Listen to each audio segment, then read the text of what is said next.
Welcome to Hanging with Beags. This is episode 2. Hope everybody's doing okay tonight.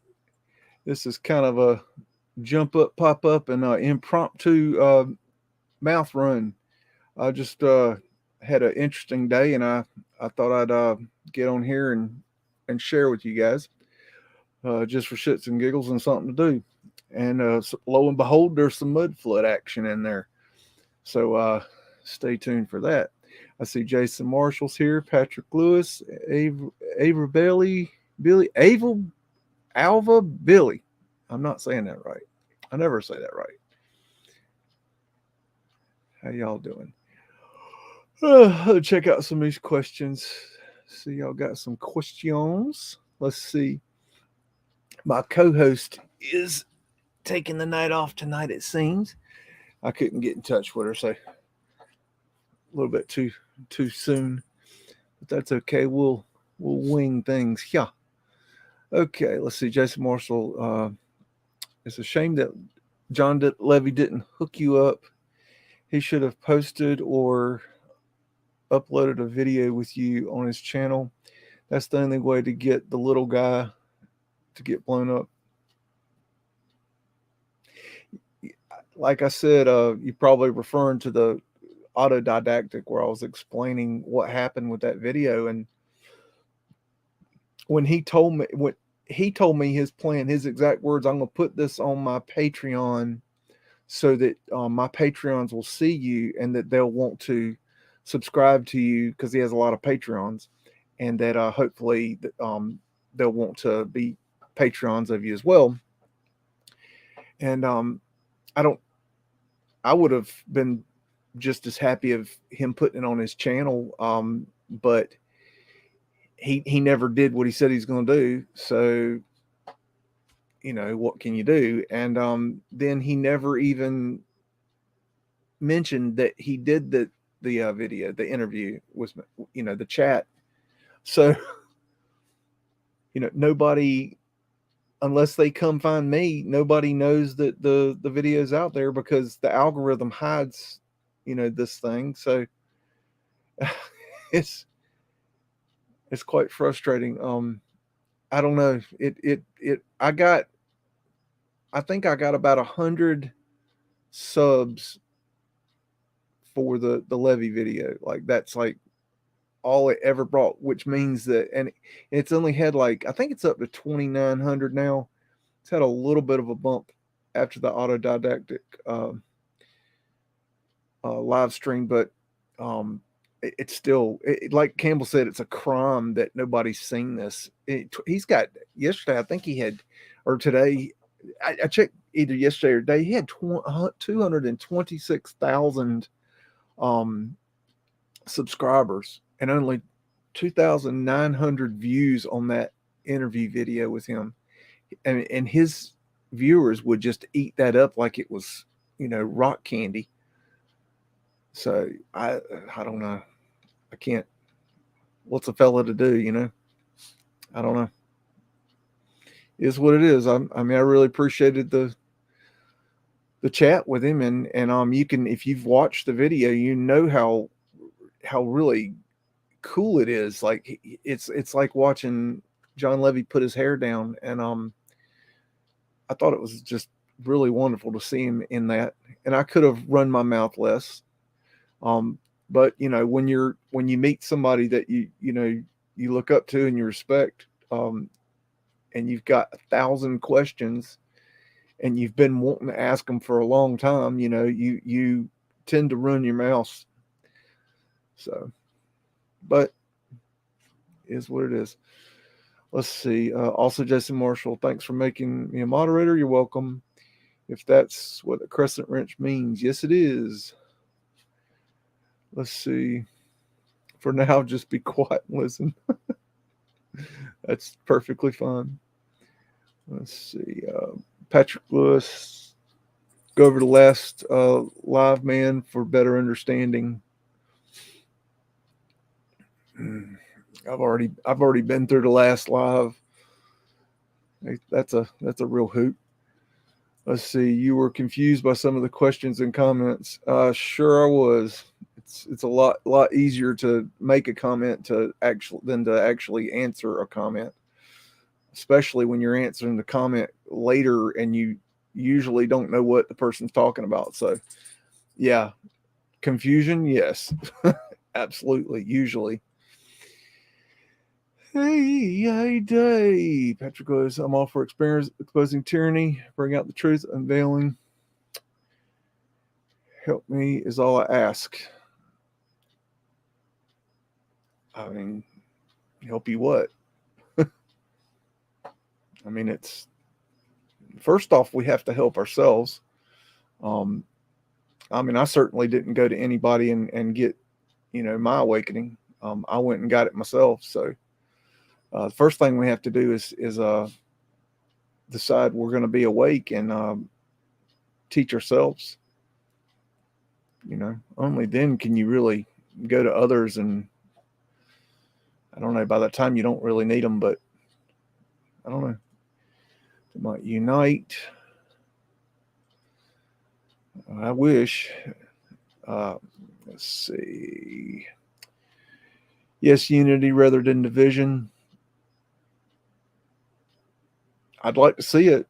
Um, I don't know how to. I don't know how to make that happen. I've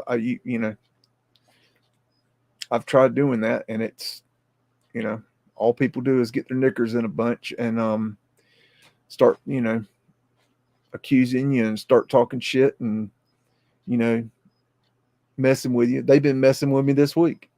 You know, I mean, it's. I don't know what you do. I don't know. You're like an auditor of the past, like auditors today expose tyrants. Same truth. That's an interesting way to put it. Auditor of the past. Yeah. I mean, yeah, I can say that in a way that's an interesting way of looking at it. Made a bumper sticker for my cart, says unite.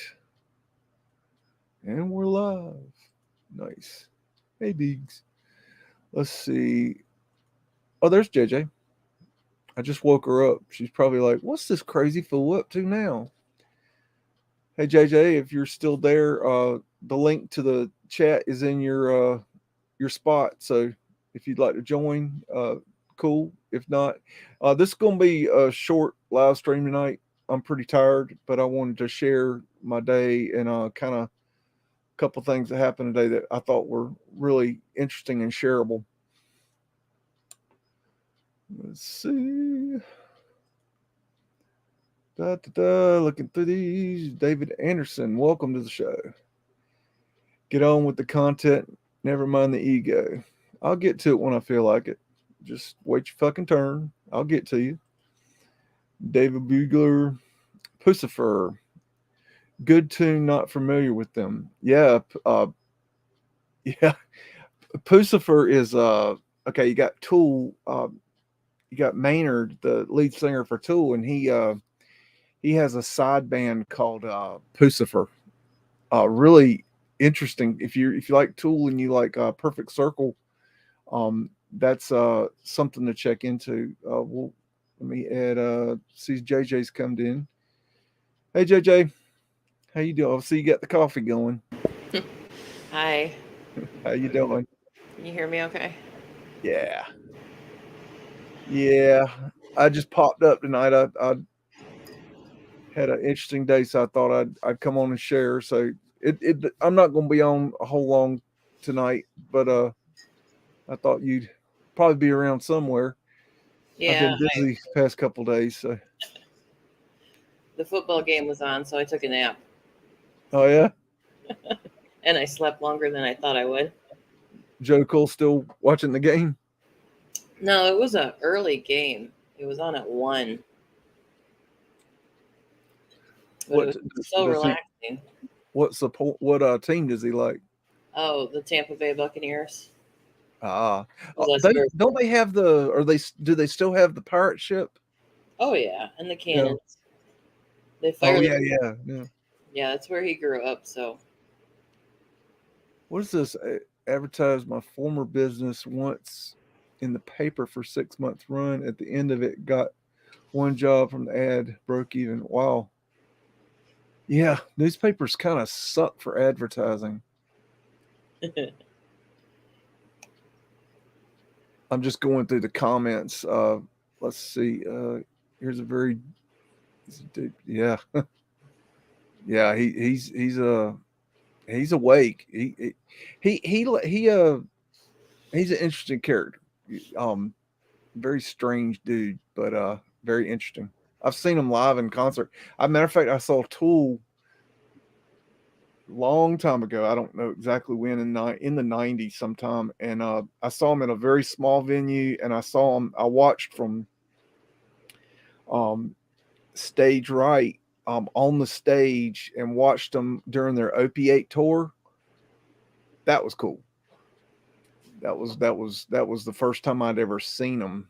Might even been the first time I ever heard them. So that was really cool. Got to find that third eye. Yeah, definitely. Help me expose the lineage of corruption from them to now.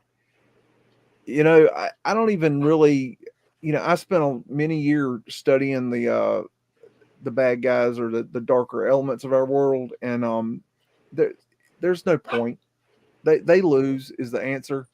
In the end, there's nothing you can do to get rid of them. They're going to get rid of themselves. They're going to implode on themselves. Zip it, Skippy. So I just don't even bother with them anymore. They're losers, and their time is coming. So they're expose them. We already know who they are. They're already exposed. They just don't care. Had several lifetimes worth of drama. Don't do drama no more. Good times. Yeah, drama sucks. Hey, how did I get a wrench, and what do I do fix with it? Haha's a smart ass if you hadn't figured that out. It's 3:10 a.m. UK. Dang. Foosball. Okay, let's see. They need us. They need us. We don't need them. Yep, that's true. Okay, let's see. Let me get into my day here. Um, Today I went and did some handyman work. And had several interesting instances today. Number one is I went out there and I was hired to clean up this guy's pond, and he has a very big, gnarly pond. It's a pretty pond, but it's gotten out of hand. He's gotten behind, and he just didn't get it done. And usually I get down there earlier, but it got really gnarly, so it was a heck of a job. But halfway through the day, he comes up and he's like, "Hey, you want to go to the livestock auction?" And I'm like, "Yeah, that sounds cool." So we went to the livestock auction, and I took some videos. So I'm gonna share my livestock auction video with you, and see what you guys think of that. Oh, wait, I'll play this one first. I made a little short clip just to show how tired I was during the day working. How's it going, y'all? Out here doing a little work on this pond again, trying to get it purdied up again. I got it about halfway done. Taking a break, get a little shade here. Ain't much shade out here. I thought you might like to see what I'm working on today. Out in nature. I'm learning more out here than a Meltology will ever teach you. Get out in nature. Get off your asses. So a little life lesson there for you. I know the audio wasn't real good, but you get the gist. Are we stuttering? Now this is this is the livestock auction, and I just took several videos of it just to give you an idea. It starts off at the farm I was working on, and it's got some of the livestock at the farm, and then it goes to the auction. Hello, Piggy. Ooh, what's going on over here? Hello, Piggy. Hello, Piggy. What's going on? Oh, yeah. Tell me all about it. What's going on? How's it hanging? Huh? How's the bacon doing today? You bringing home the bacon? Huh? Speak to me, piggy. Hey, piggy, piggy. There's the goats. And the turkeys. And this little fella. Hello, little chicken. Hello. You talking to me? Alright, see you later. Bye-bye. Regular meal. Yeah, man. Regular meal. And every once in a That's while. a All right, I got three, looks like 1 three week little bullets old in there. Is that what's in there, bull, Ron? Four in there? baby bull.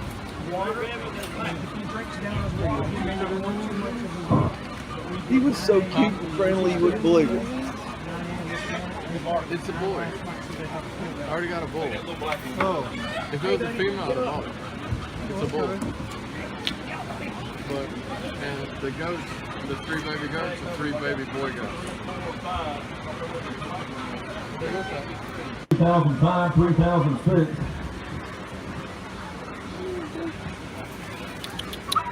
Tell them 157, James? Yeah, I see it from here. All right, how they getting toys? Most of them are bucks.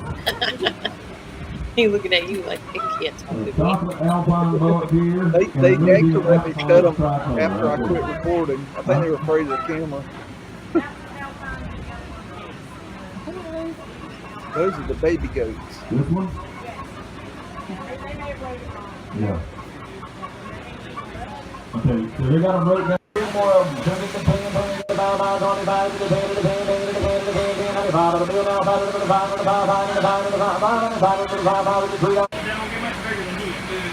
You want something 25? Got You one want of all those of them? big pigs. You can't see him. He's behind the big one.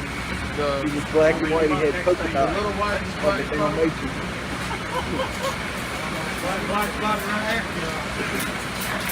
You get a bunch of one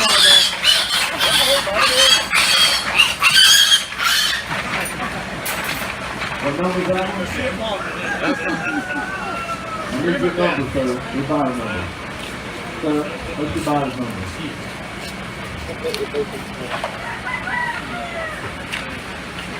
They actually had bacon today. What number is that? 5871.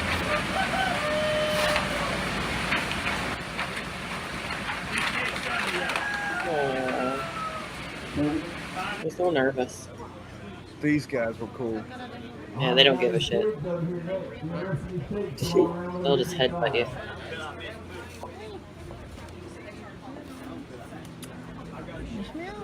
This one, he wasn't too sure about me, but then there's another one, he was real friendly to me. Like, yeah.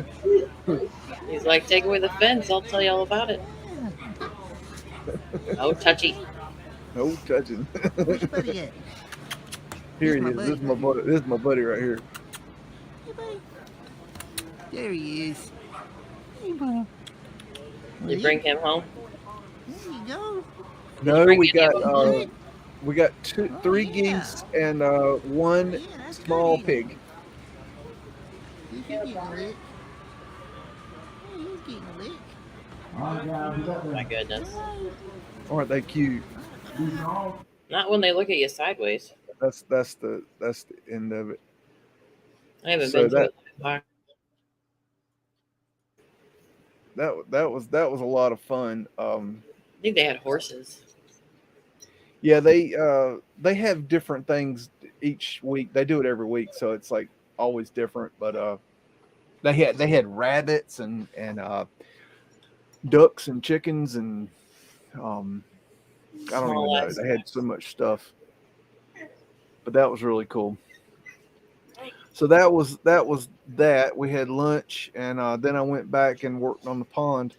But on the way, we were talking, and now the guy that I'm doing this work for, he's a real nice fella, and he owns one of the largest demolition companies in the country, and he's big time demolition man.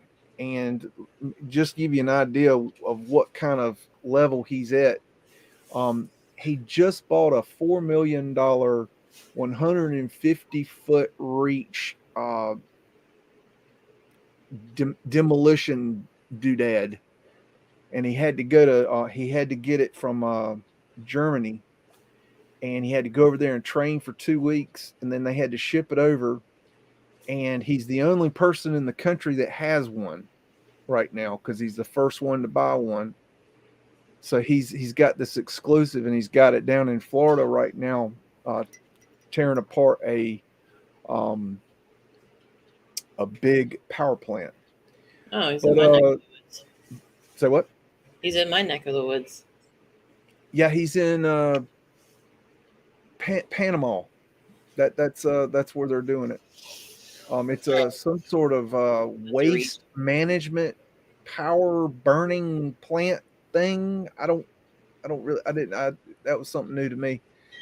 But on the way we were talking, and I always ask him about what jobs he's doing, because I find it interesting, you know. And so today he's like, well, I'm working on in Raleigh. Do you know of this building? And he told me the name of the building. I can't tell you the name of the building. I'm under secrecy for certain reasons I'll explain. But when he said the name of the building, I'm like, yeah, absolutely, I know that building. That's on my list for my Raleigh research for the documentary I'm working on. And he said, well, I'm demolishing it. And I said, oh, really? Do tell. So Yeah. he was explaining to me what they're doing. And so I said, just kind of off out of hand. Now, give you I can't, like I said, I can't tell you what building is, but I can tell you enough about it that you'll it's very interesting. But this building is a warehouse, and I have always suspected it's on my list of. It was originally an ironworks, I believe, and I don't even know the date that it was built, but I know that it was became what it is now in 1914. But it was another business before that, but I can't find the records on it. And this building is a warehouse. It's not very interesting. It's a very kind of a plainish building. It did have transom prism glass on the front of it. It didn't have pavement light.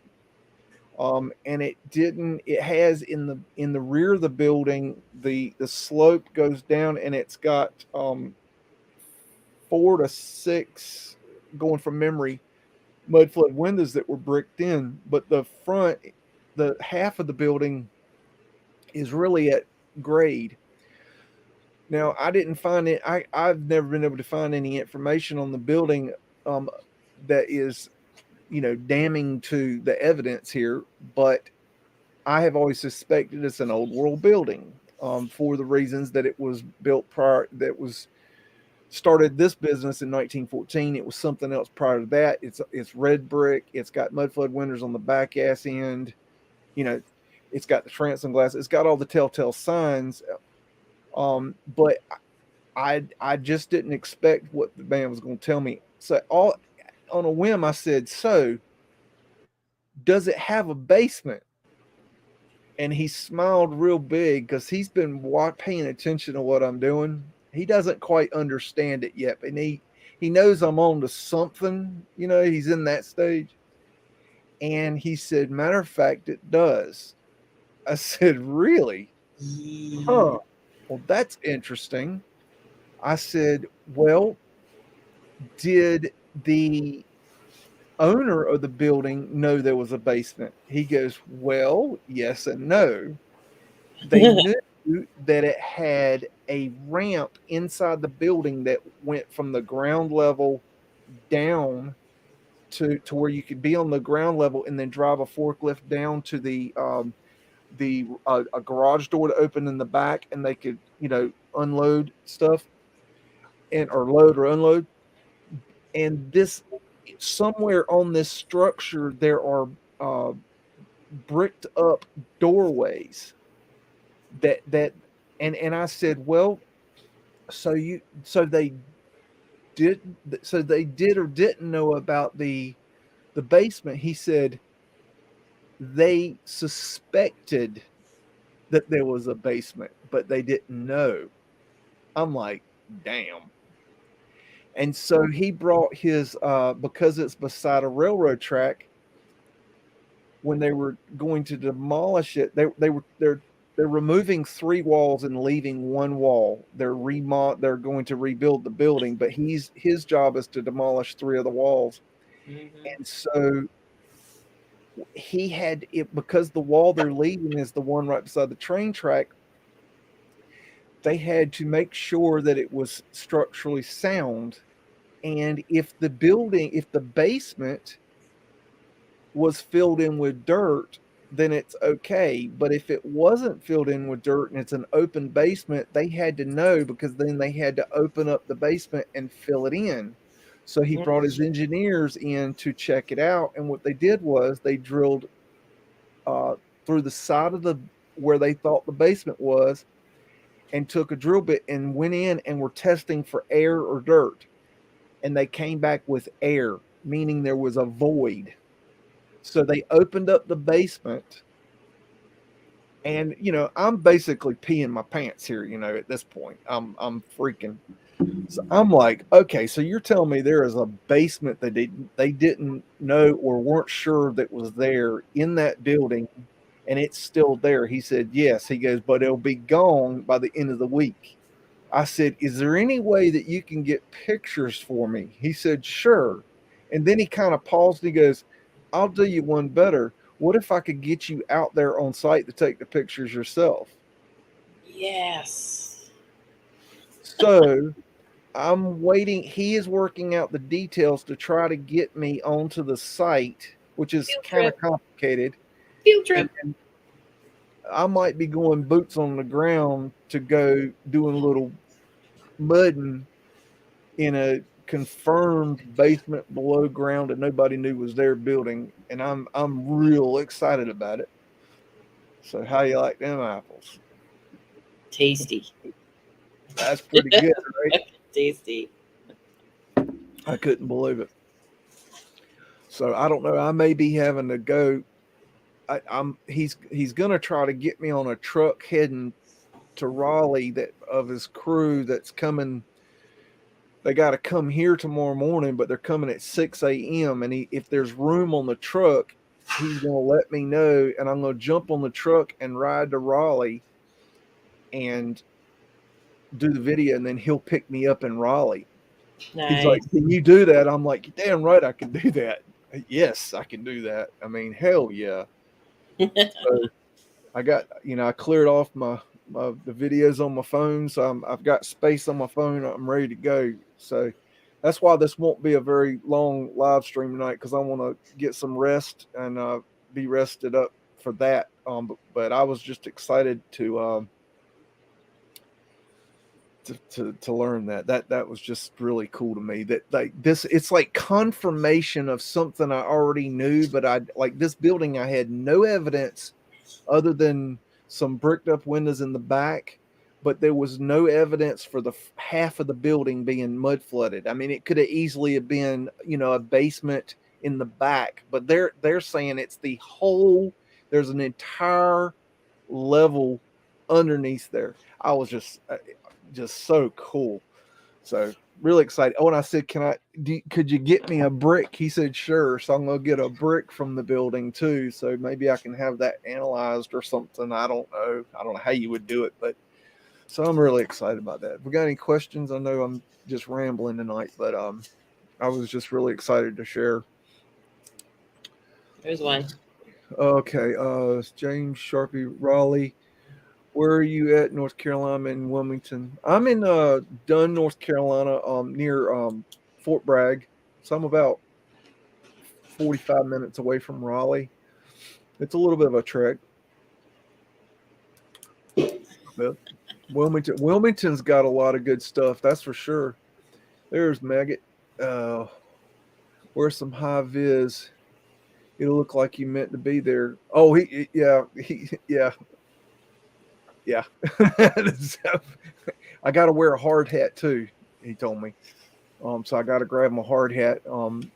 But yeah, I don't care if I got to scrape and paw to get underneath that building. If there's a damn window and door in that damn building, I'm gonna find that son of a bitch.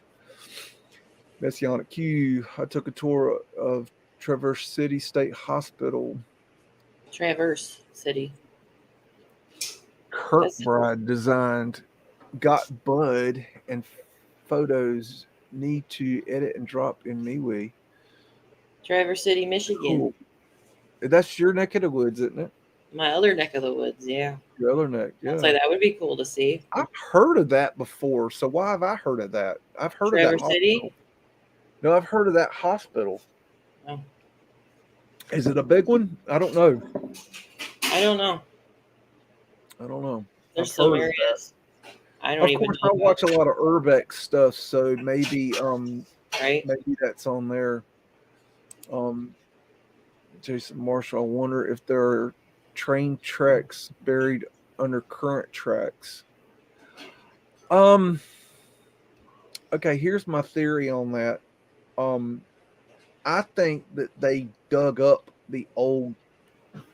I'm assuming trolley tracks and train tracks are different, but I'm assuming the train tracks. I think they dug out, and that's why you have those big banks when you go into the city. You'll notice if you look on the satellite views, you'll see the big banks where it looks like they dug out the land. I think they dug out the land because they had to get the tracks, and I think they just dug out the tracks. But the trolley tracks, my thinking on it, I could be wrong, but my thinking on it is that they dug up the trolley tracks because that's a lot of steel to leave. If you know they're under the ground and you can use them, it makes sense to me that they would dig them up and replace them. And that's why we see that when we see the pictures of them laying the trolley tracks, I think that's them relaying the trolley tracks. That's just my thinking. Super casual fragilistic HPL Adocious. I'm near Greensboro.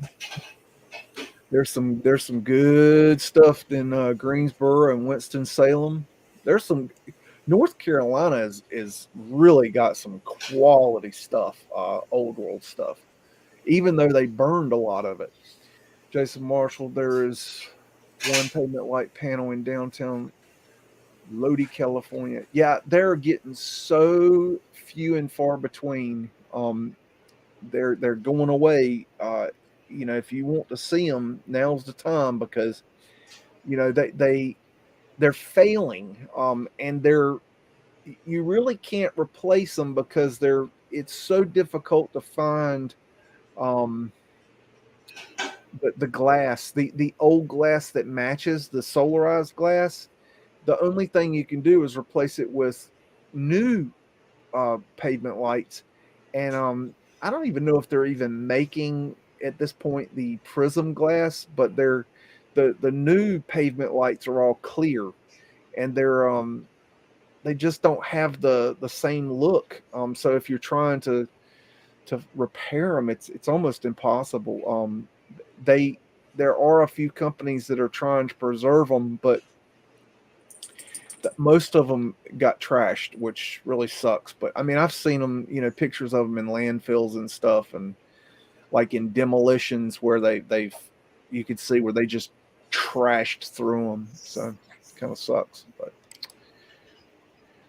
James Sharpe, look up the legislation Congress passed in the late 1970s prohibiting mineral and mining and oil and gas companies to talk about what they were finding 160 feet underground large metropolises.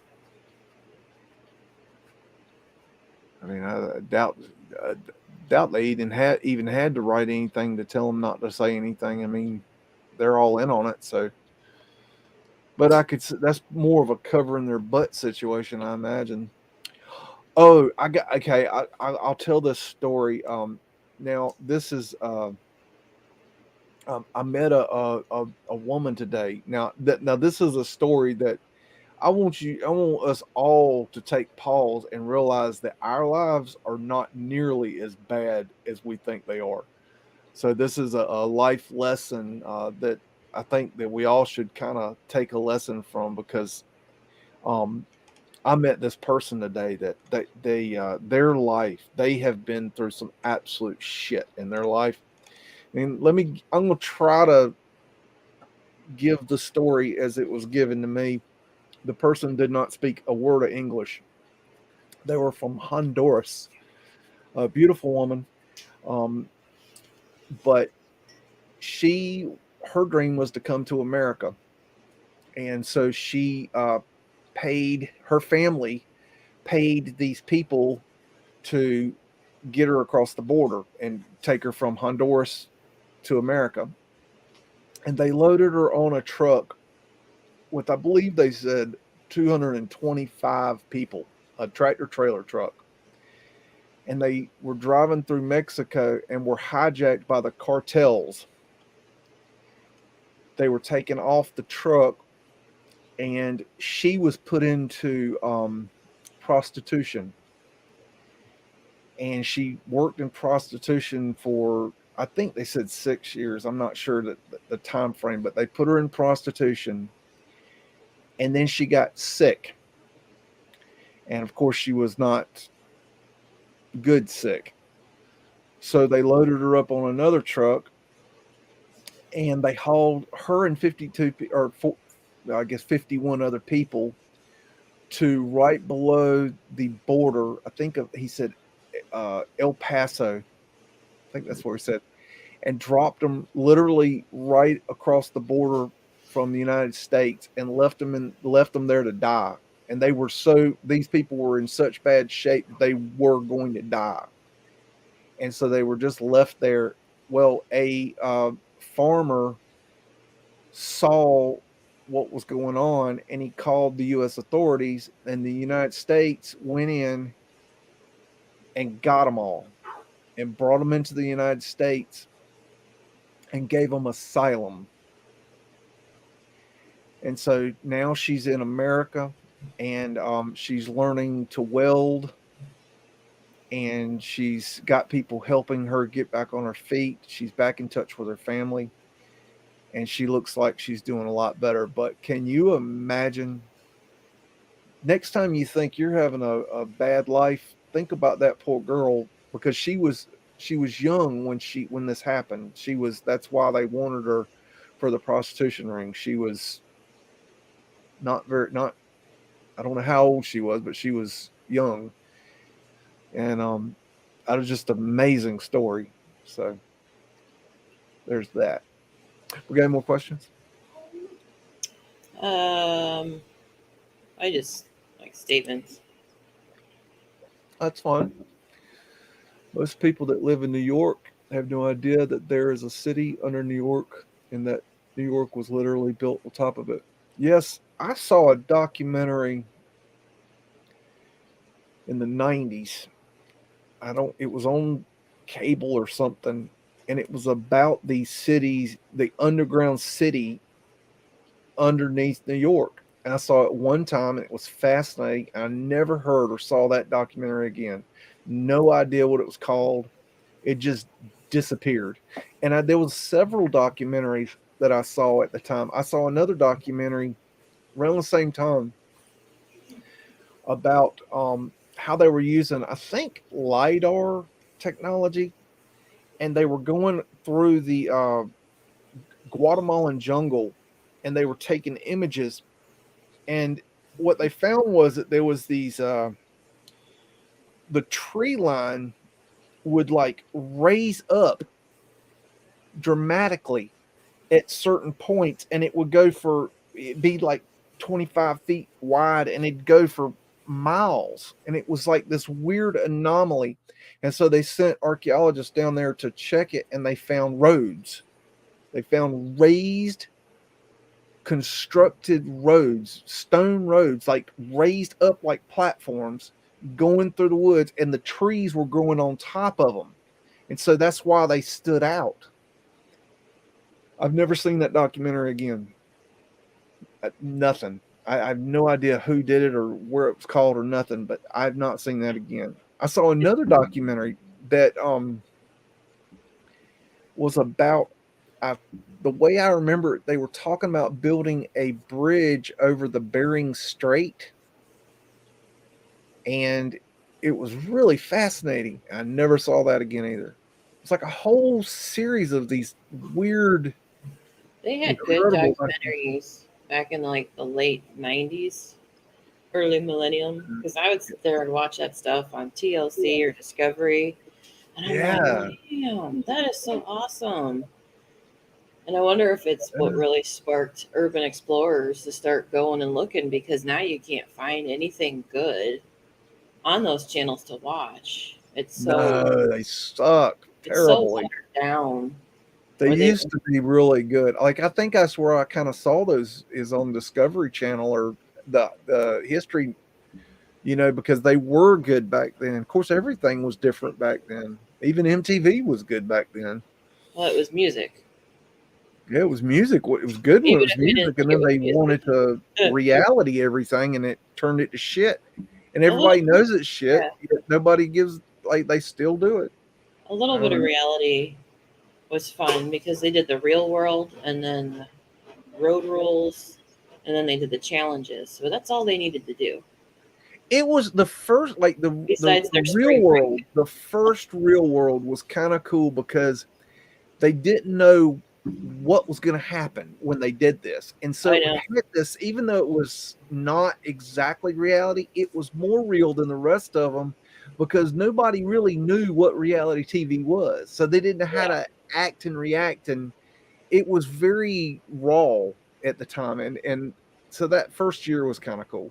I think I was 12 when that came out. I sat there glued to the TV. I watched it. I was like, what the hell is this? It was really cool. And then they did their like little documentary about, like you said, they had no idea what they were getting into. They just wanted to try something. And I'm sitting there Yeah, watching it and I'm like, yeah, it worked. I think if I'm not mistaken, the Real World that was the first reality show that. If I could be wrong about that, that's the way I remember it. Yeah.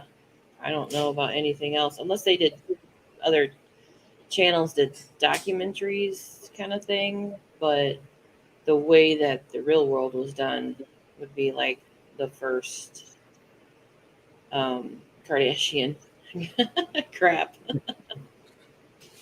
I've never seen that show. I don't. I know about it though. Kardashians. Bad, bad stuff. Yeah. I You got know pregnant that. and I got stuck at home for the summer because of the job I had. I couldn't do anything. I was being like pregnant. I got stuck at home. There was nothing on. And I'm sitting there and it's like, fine, whatever. It was reruns of season 1 and 2. And I just got stuck. And I just was like, this is people watching, really. I was analyzing it hard. I wasn't becoming like Valley Girl, luckily, but it was just really interesting because I hadn't seen anything like it. But it was almost like a female version of watching wrestling because because Chloe is actually hands on. She's like more aggressive than the other two, so she would start shit like fun Chloe, I don't know that one. in a I fun know way. there's Kim. I think Kim's the middle one. Courtney's the is she oldest. the one that has the balloon ass? That's like Kim, yeah, it's like a creature unto itself. yes, Whatever that is on the back of her the booty. blob. It's the I've never blob. seen anything like that in my life. Does she not realize how nasty she is at No, all? she I don't makes know. money. Her I ain't never mom. seen nothing like that. I don't When know. your mom pimps you out and you make some money, She looks like she's got a pump up ass. You had the pump up shoes. She looks like she got a pump up ass. She puts the yeah, air hose in there and pumps her ass up. yeah. I ain't never I seen know nothing I like know that. too much about the reality show of the family than I care to, but it was like foreshadowing to when I woke up in 2013 of waking up to everything that was it's entertainment, it's distracting, and it's there for a reason. A lot of people talking about pork and bacon now. Now I'm just gonna put my 2 cents in. Now I don't eat bacon because the shit's expensive. I don't got bacon money, but now you put some bacon in front of me and it's on like Donkey Kong. I'd put bacon on anything. That's I bacon. I But I can't. love pigs. They're the one of the coolest animals there is. They're awesome animals.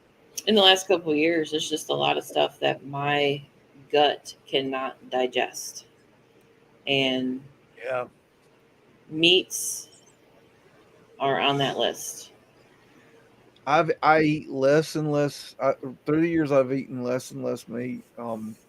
You could put a pile of vegetable. Like I was leaving today, and I just walked to the garden and grabbed some handful of Bubble peppers. butt. That's Just right. you It's know, a bubble butt. I love vegetables. I could eat hell out of those. Fake Uh, ballooning. No.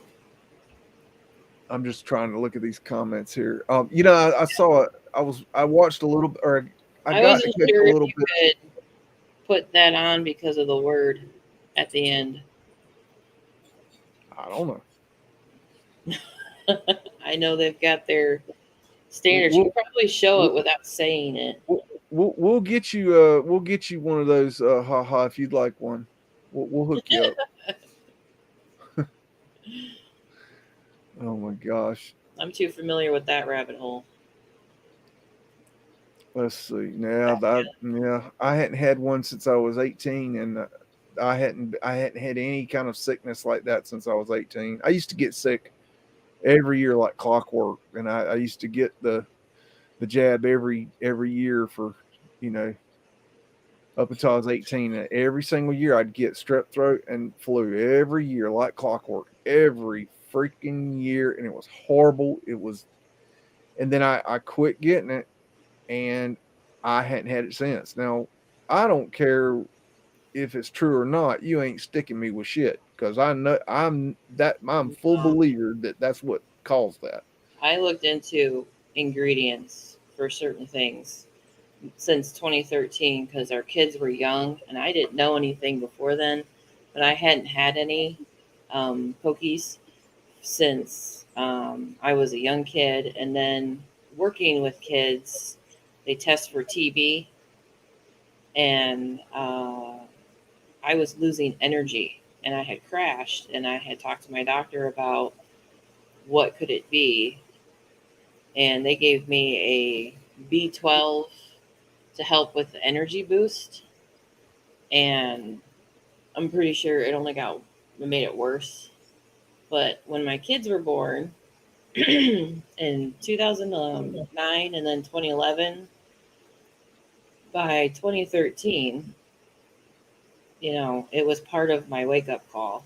And talk about feeling like a shitty mom, because our son went through some shit and is now stuck as a result of it. So it's It's not your fault, but you, as a parent, you feel the responsibility. Yeah, because you believe the fucking bullshit that it was for health. I'm like, you can't take Yeah. something that is on the Then you question yourself, why didn't I do more research? Why didn't I look into it more? But that's not how the world even when you're works. sitting there and you're You trust talking the to them, doctors. even when you're sitting there talking to them, asking them, you're trying to come up with the question, and they're like, well, you're not a doctor, you haven't gone to school for this. And then you find out through the awakening, neither did they. They read the same fucking pamphlets and just programmed themselves so they could pay their bills later. And I'm like, how the fuck do you sleep at night? Oh, it's because you're programmed.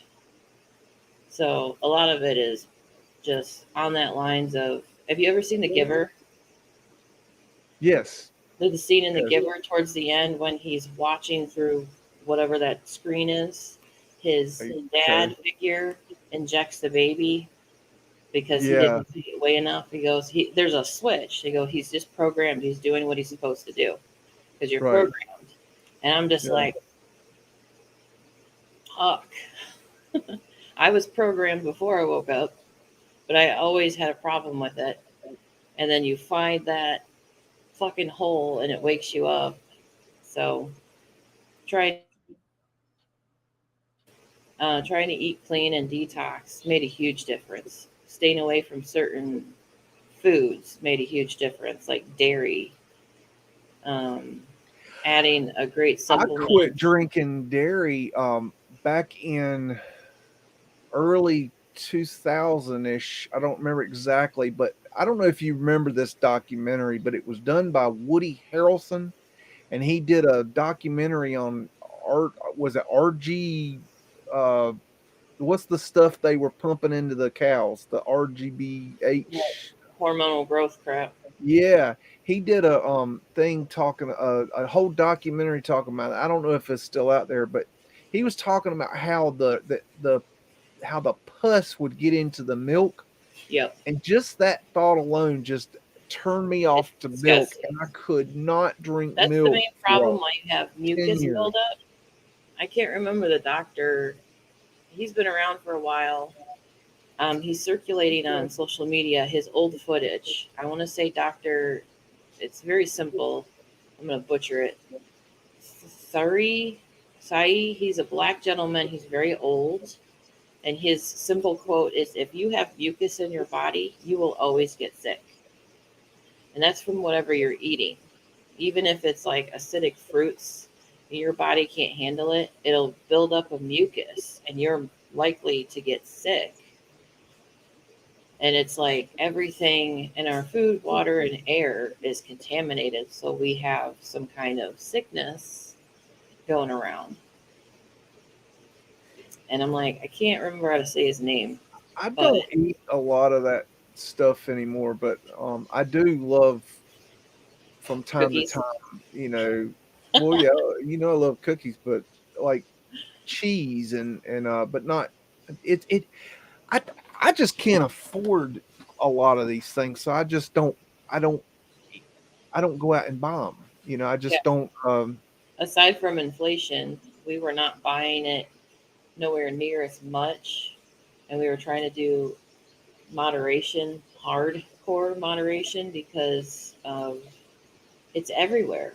And even the ingredients they sneak into your food. It's a pain in the ass, but if you can learn to read what they put in your food and have to do some more research of how they process those ingredients, it's a pain in the ass. But when you understand things and I become I aware, it's I more am like important. big time aspartame, like stay away, stay away.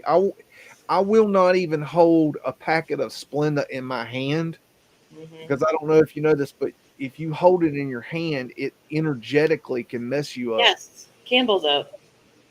And so I That's don't even exactly what I was want it talking about. I knew I touching would me. butcher I don't it. want it in my aura. I don't want it near me. I don't want, if I sit down at a table, it's on the table, I remove it, or I try to have them remove it. And if I accidentally get like every now and then somebody will offer me a soda, and they'll say, what do you want? I'll say a Coke, and they'll bring me a Diet Coke or a Coke Zero or something, and I won't be paying attention. I'll pop it and drink it, and as soon as I taste it, I'm like, oh shit, I'm gonna Yeah. have problems tonight, and it just tears me up so bad. Oh Yeah. hey, Cam. Yep.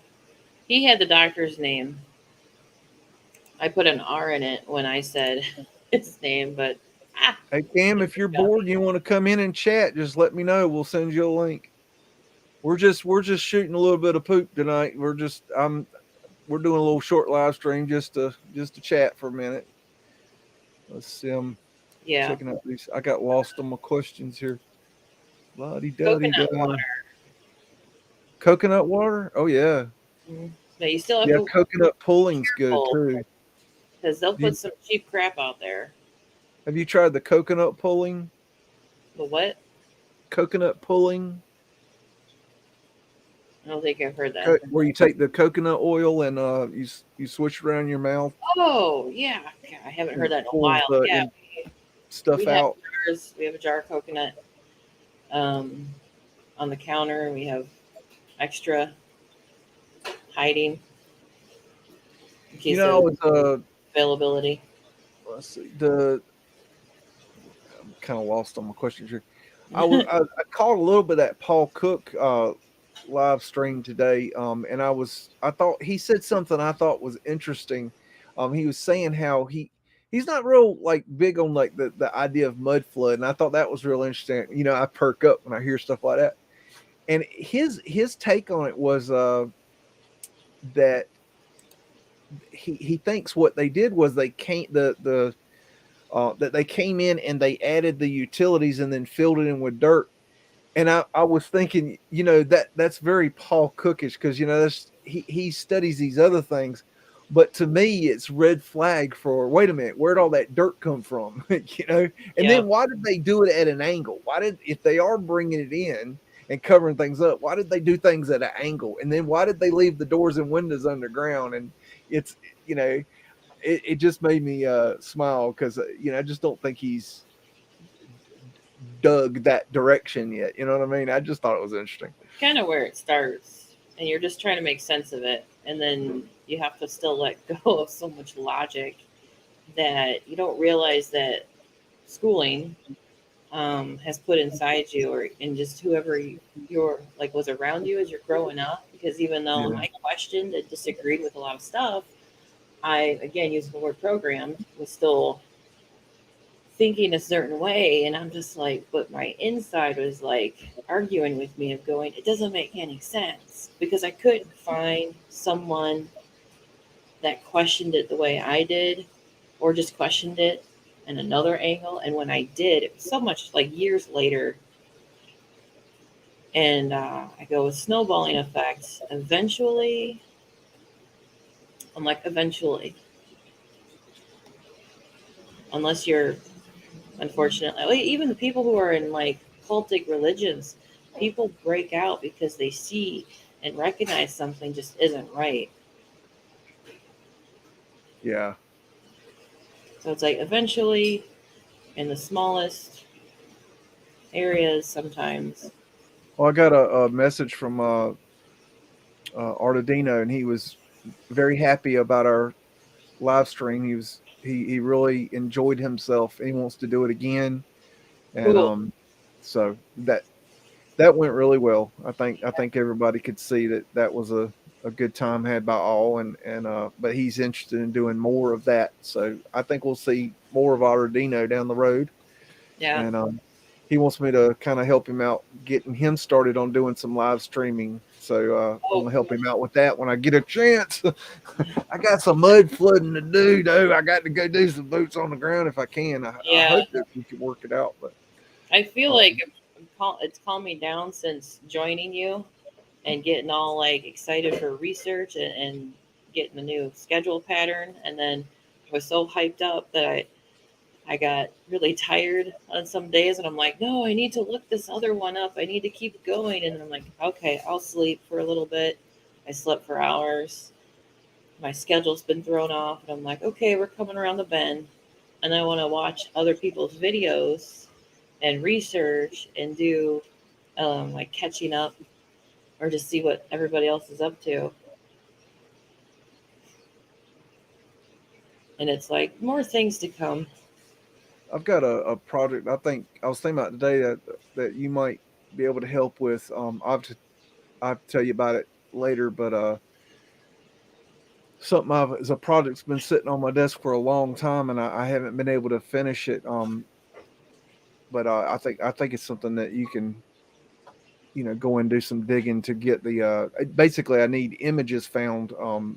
It's it's not hard. It's just um I need quite a It's few. very like sometimes it's like a tedious task, and I've always been kind of good with tedious, taskful things. You'll And like this one. It's not terribly hard. It's just tedious, it's. I'll explain it later, but I think it's right? something up your alley. I think you'll enjoy doing the research. It's not you're not having to do. I want 5 images of certain things, and then but I want them. I want like a certain quality. I want the highest resolution we can find, and Yeah. I've got it like maybe a third of the way done, and I've just I've throughout the years I keep going back to this one video trying to get it together, but it's just never Um, just never, and there's no reason I shouldn't get that finished because it's a series I'd like to start doing, but I've got to get it started. So I don't know. Yeah. I'll let you know about it. Billy Philly's last video, where I made a comment saying how yummy and delicious the building was. Yeah, that He last was one like, he did was really good. when they I have turned not the seen his corner. new video though, so don't tell me anything about it. Don't When they don't. turned the corner to the building, there was just something about it where I'm like, I'm gonna look into that. I want to figure out this building, and I found some information about it. It's really, really cool, but it's also perked my deeper interest of learning how to find like the history of a building and trying to find the records or anything, which I know you've been doing probably for Raleigh. And I'm like, I know I could probably ask, but part of me is like, no, I got to figure this out on my own No, until I that's hit a good. wall. That's good. I try not to taint your thought. I try to like give you a task and let you run because if I taint you, then you're going to be looking for what I'm Sometimes, telling you to look for and not yeah, for what could be found. because the You know what I mean? creativity of somebody else looking at it can get a little distracted with someone else saying, "Oh, look here, look here, look here," and I'm like, "Oh, I would," because I was thinking one way, and then somebody else is saying all of this other stuff because I am going off of things that I did learn when I was a kid that hasn't been brought up yet. But it was interesting because, like, my grandpa was a masonry, and then my dad built his retirement home, and I got to help, and it's bringing up memories and remembering even the vocabulary of going and getting permits, Yeah. permits. I don't, it doesn't sound right, and zoning laws and stuff like that. So I'm going down this path of remembering things and then trying to think about it slightly differently to make sure I could keep that creativity flowing before I hit a wall and I'm Absolutely. like, okay, Beags, I hit a wall. I can't stand it anymore. I need a Oh, lifeline. shout out to Ann Pearson. I don't know if you checked your email, Ann, but I finally got back to you. I've been a little bit busy the past couple of days, but thank you. Um, check your email, and I will get back to you. I'm that I've got that I'm trying to I've got some work right now, so I'm trying to focus on that and get that done. And I've got this boots on the ground thing. If you hadn't heard, I've got an opportunity to possibly, if we could work it out, go do some boots on the ground in a confirmed mud flutter. So I'm trying to work that out. I may be going at 6 o'clock in the morning, so I don't know. That's why we're not gonna go too late tonight because I don't want to. I'm already tired. I don't want to be too tired. Let's see. They they both ate unprocessed compared to us meat, veg, fruit, greens. Good simple food from scratch. I had to adjust my cooking. I remember when I was little that when you wanted meat, you know, we'd go to the butcher and we wanted fish, we'd go to the fish market. And the cheese was like sliced off the wheel and like it was real cheese. Like today, what we have today is not real cheese. You go to the store, you buy a block of cheese. That's not real. I don't know what it is, but it's really not cheese. It's like this cartoon version of what cheese might could be if it was from Even the Texas. I real don't looking know. stuff, they add so much processed, powdered something or other, even if they say it's like vegan. I'm like, processed powdered pea protein with some processed powdered looking formulated milk dairy stuff. I mean, if it's all powder, how did you get it creamy? By adding some like They pasteurize our milk. I mean, the why? oil, the hydrogenated oils. Ooh, I actually said the word right. those oils, they're so hydrogenated, they're banned in other countries. And you can tell when you try to melt cheese and try to make like chips and cheese, and the cheese, the way it's melting is like oil. The oil is just oozing out from the top. And like, no, it's not cheese. No. It's not cheese. It's far from it. If you've never had hoop cheese, What? and hoop cheese, where like hoop cheddar cheese, if you've never had that, and let's say, okay, when I was little, cheese was cheese, okay, but in the 80s it changed, is the way I remember it. If you were born past the 80s, then you've never had cheese. Now go to the store, well, most stores won't have it, but if you go to You the have to go right to stores, Amish. yeah, Amish would have it, Whole Foods would have it, places like that. Um, our local like family run grocery store near me has it, and they sell hoop cheese, and they sell it by the like a little slice about that thick, and it's about yay wide. It's like a 4x4 square, and it's about that thick. That's what Now an eight. it's like twice the price at least. It's very expensive, but Mm-hmm. you've never had cheese till you have that kind of cheese. Yeah. That Can you cheese, spell that? hoop cheese. Because when you say it, it doesn't sound like it's an H. We country. I know. So I'm like, can you spell that? HOOP, hoop cheese. Because when you first said it, I thought you said Like POOP. shooting hoops, hoop cheese. There you go. Okay. Wheel cheese. Plastic. You know that okay, when they make cheese, they put the wax around it. That's wheel cheese or hoop cheese. That's real cheese. What we get Wheel? today is it's they make it in a machine, and then they shit it out the machine into a block, and then they package That's it the in poop plastic. cheese. That's not cheese. That's Yeah. I was born in '83, and I grew up with craft what it beer is. singles.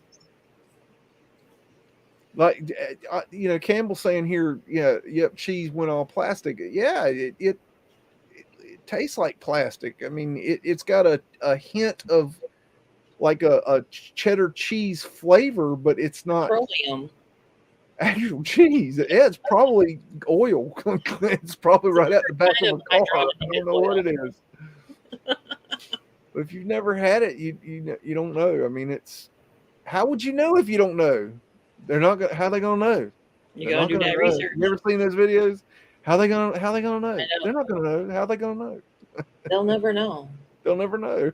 They'll never know. Don't be suspicious. Don't be suspicious. There's a lot of those Jeez, videos. come on.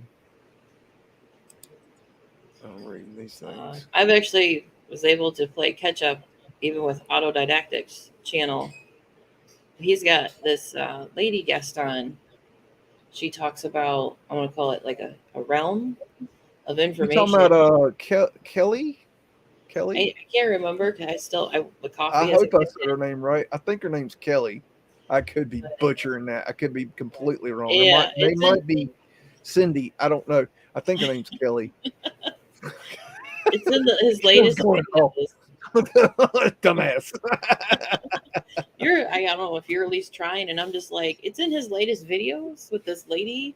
I've never talked to her, so I don't have the.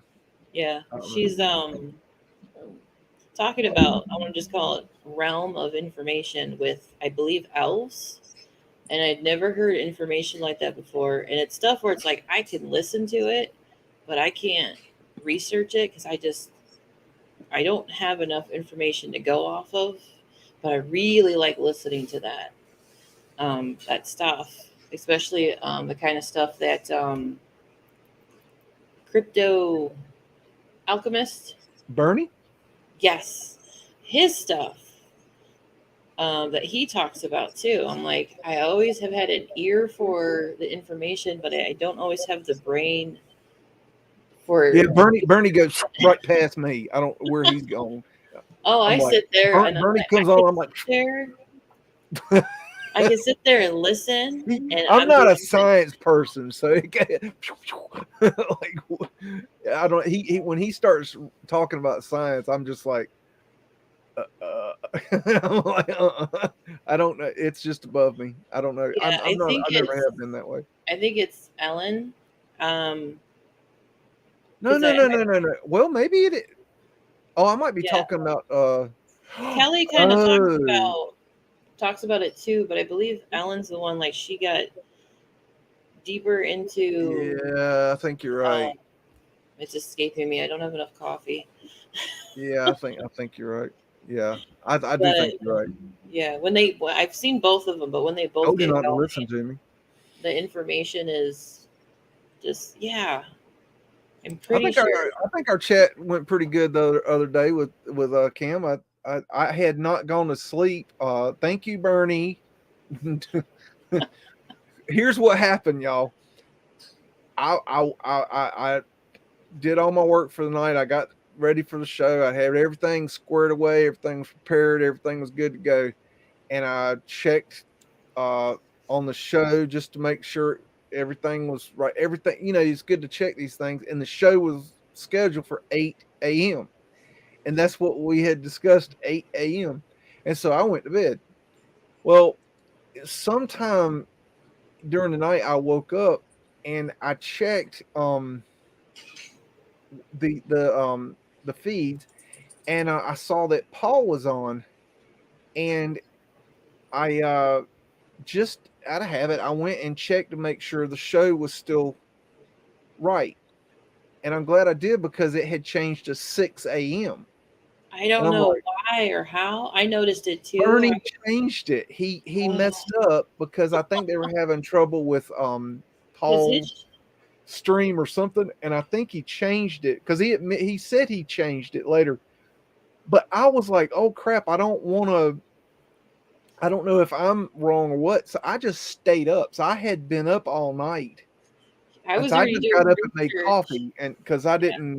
didn't want to mess the show up. But then I realized later that Cam wasn't coming on the show at 6 a.m. And I'm like, yeah, this is not right. So I texted Cam and I was like, look, and I told him, he's like, oh crap, like, oh shoot.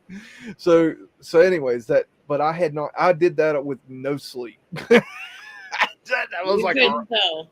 I was on autopilot. I don't know how I I would got say through that. you couldn't tell unless I could just say you were a little calmer because Because I was asleep. yeah, I was probably I oh, was for going through sure. the motions.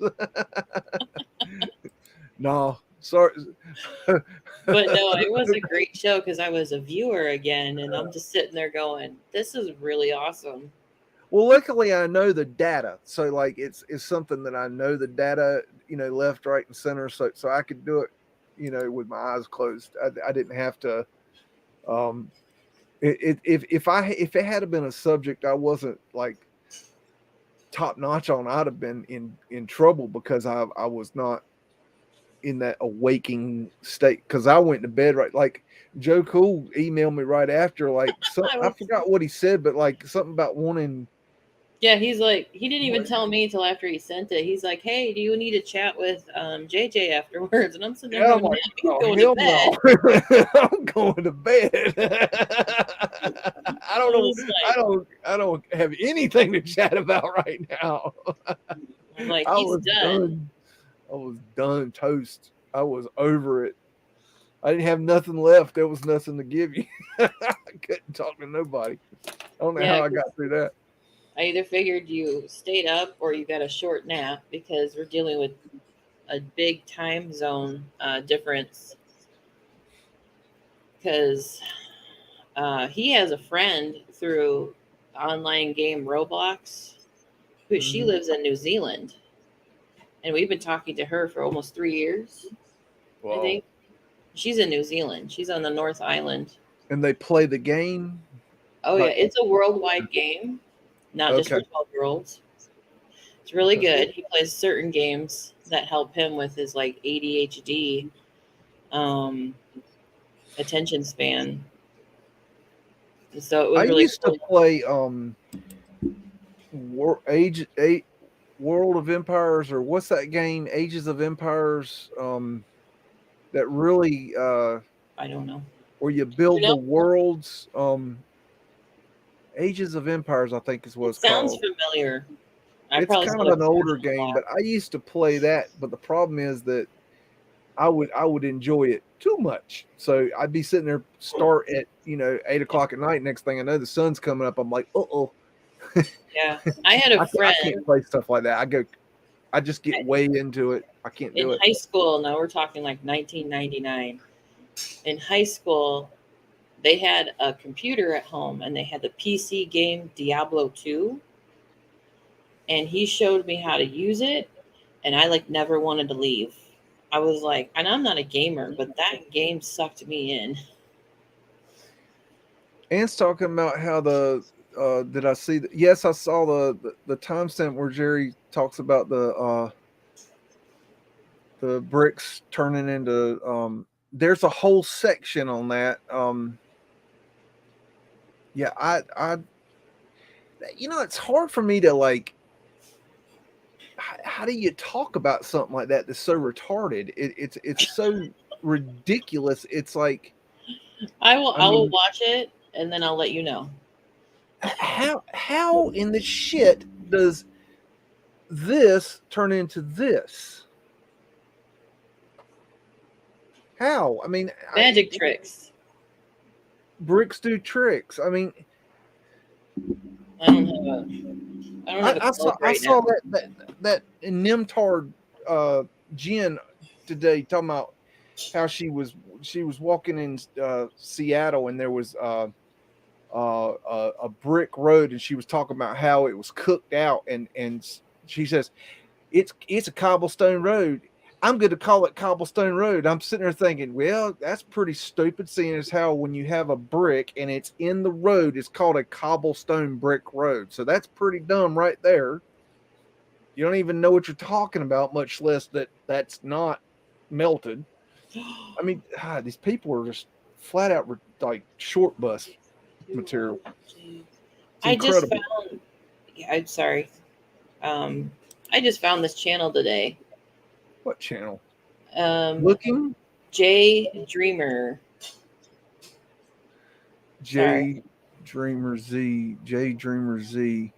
I just found his channel today, and it's very much in line with what he talks about. What Campbell's guests were talking about. I got really excited, and I was so excited I fell asleep. But it was really because it was like 12-hour live stream or something. It's like his new video, and I'm like, wow, this dude does like a little bit of everything, and he's got a great team. I'll say he's got a great team putting together some really awesome videos. And I'll say he's been around for a while, but I was like, yeah, that's what I'm talking about. Everybody's saying, Kim Ray, I made a few jars of corn relish this year, first time ever. It's good. I went to the Corn relish. market somewhere and I got a bunch of okra one time. I had a bunch of mason jars. I had okra, I had the vinegar, and I put them. I put the That sounds okra delicious. in the mason jar and filled it with vinegar and closed the lids and put them on the shelf and labeled them. And I thought I'd done me a good job. I thought I'd canned them. You canned them, but you didn't seal them, right? You got to do something with pressurized heat and sealing them to can them. I watched the videos, but I haven't done it. Like you missed I a did step. not do it properly. Did that Not at smell? all. So I lost all of it. It was all bad. I mean, I did like 30 cans of this stuff. I thought I was trying to learn how to can. I was like, this can't be that hard. You put it in a can. Woohoo.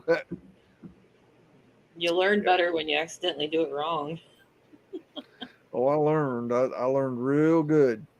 I just this was a while ago. I don't know. One of my many flounderings of spiritual awakening. That smell will definitely wake you up. Jeez, yeah, they didn't last very long. Bricks turn into gold, silver, platinum, depending on the temp.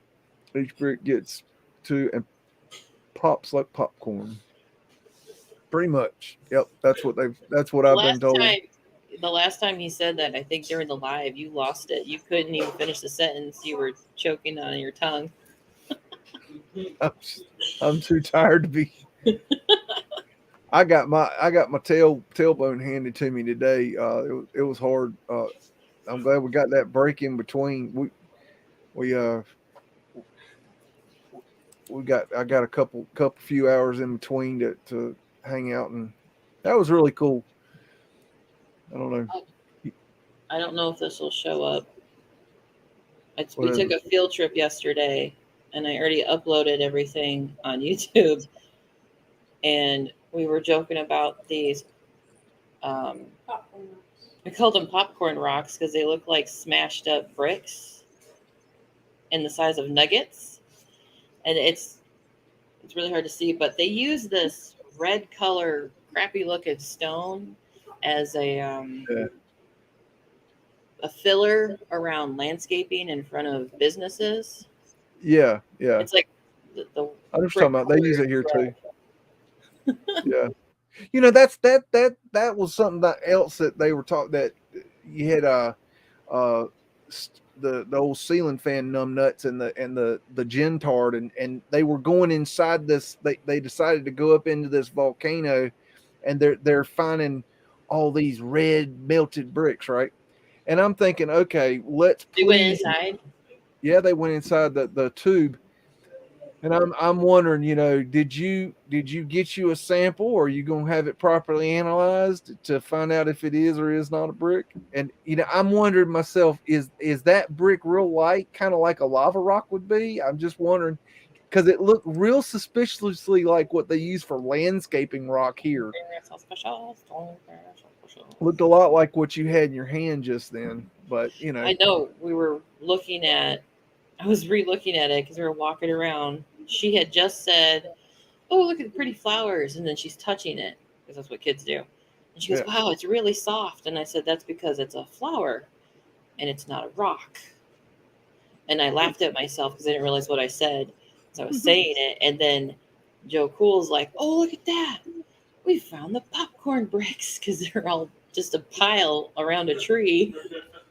It's funnier in the video because we were up Saturday, yeah, yesterday at walking around at like 6:37, waiting for the sun to come up because of that one building that I'm obsessed with that I finally walked around and looked at, and I still Yeah. didn't notice everything because there's a floating door, and he said something, and I walked right by it, like Floating door. 20 What does that feet. mean? There's three doors right next to each other, like one on top of the other, and then there's a window, and then there's one to the side. It's in the back of the building. I think Okay. it might be like video 3 or 4 Yeah. because I had to do like small chunks videos. I've seen strange stuff like that. And he's like, "Why is there a door floating?" It's not floating by itself, but it's on the Yeah. back of the wall. He's like, "Why is there a door floating?" And like 20 minutes later, I noticed it. It's like, wait, I gotta walk back over here, stand further back, and really look at it because it went right over my head. I didn't have coffee then either. Coffee. Now that I gave up. Now I gave up smoking and drinking in 2008, but I had really pretty much quit doing drugs back in '99 because after '99, I quit doing most everything, and it was only like every now and then on a special occasion. So I did very few drugs between '99 well now, but '99 and 2008 when I woke up, and then I just didn't do anything after that. But so I had cleared the drugs really. You know, I wasn't really into that anymore. From I was '99 never into it. forward. I was a prude. I still come across that way. The Yeah, I only think drug some I have a people need problem it though, and some with people is like don't. sugar cookies. I don't think it's about being a prude. I think it's No, I was some just of us called that way. I was need our called head that. pulled out of our asses, which is what I needed. I needed some LSD. It did me a lot of good, but you probably don't need it. You know, I Paul went. Cook was saying today he did a lot of DMT, and I wish I hadn't done the DMT. I wish I had of, but You don't know until afterwards. I think when I tell people that I had friends and everybody around me doing it, and I saw what was going on, why they were doing it, and the effects that they say no one gets hurt with certain drugs. And I'm like, that's bullshit. I know what You I saw. get hurt And with anything. You get hurt drinking a glass of water. So I mean, well, I meant you like know, the argument with even smoking marijuana. And I'm like, you can overdo it.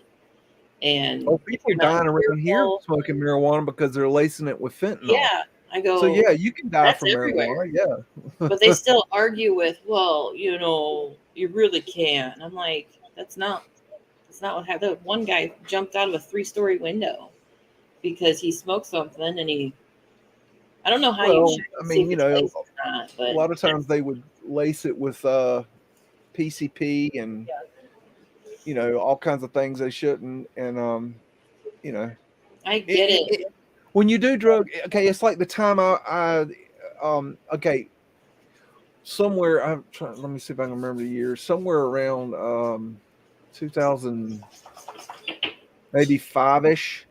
Um, I had some friends come in from out of town, and they wanted to they wanted to party, and I'm like, well, what would y'all like to do? They're like, can you get any ecstasy? I'm like, I don't know, maybe. I mean, it's hard to find. It was harder to find at that time, and so I found a guy who could get it, and he's like, you got to come and pick it up, and I'm like, sure. So I drove over to get it, and I got it, and the guy was at this party, and we went to the bathroom, and he gave it to me, and I left, and I never even looked at it.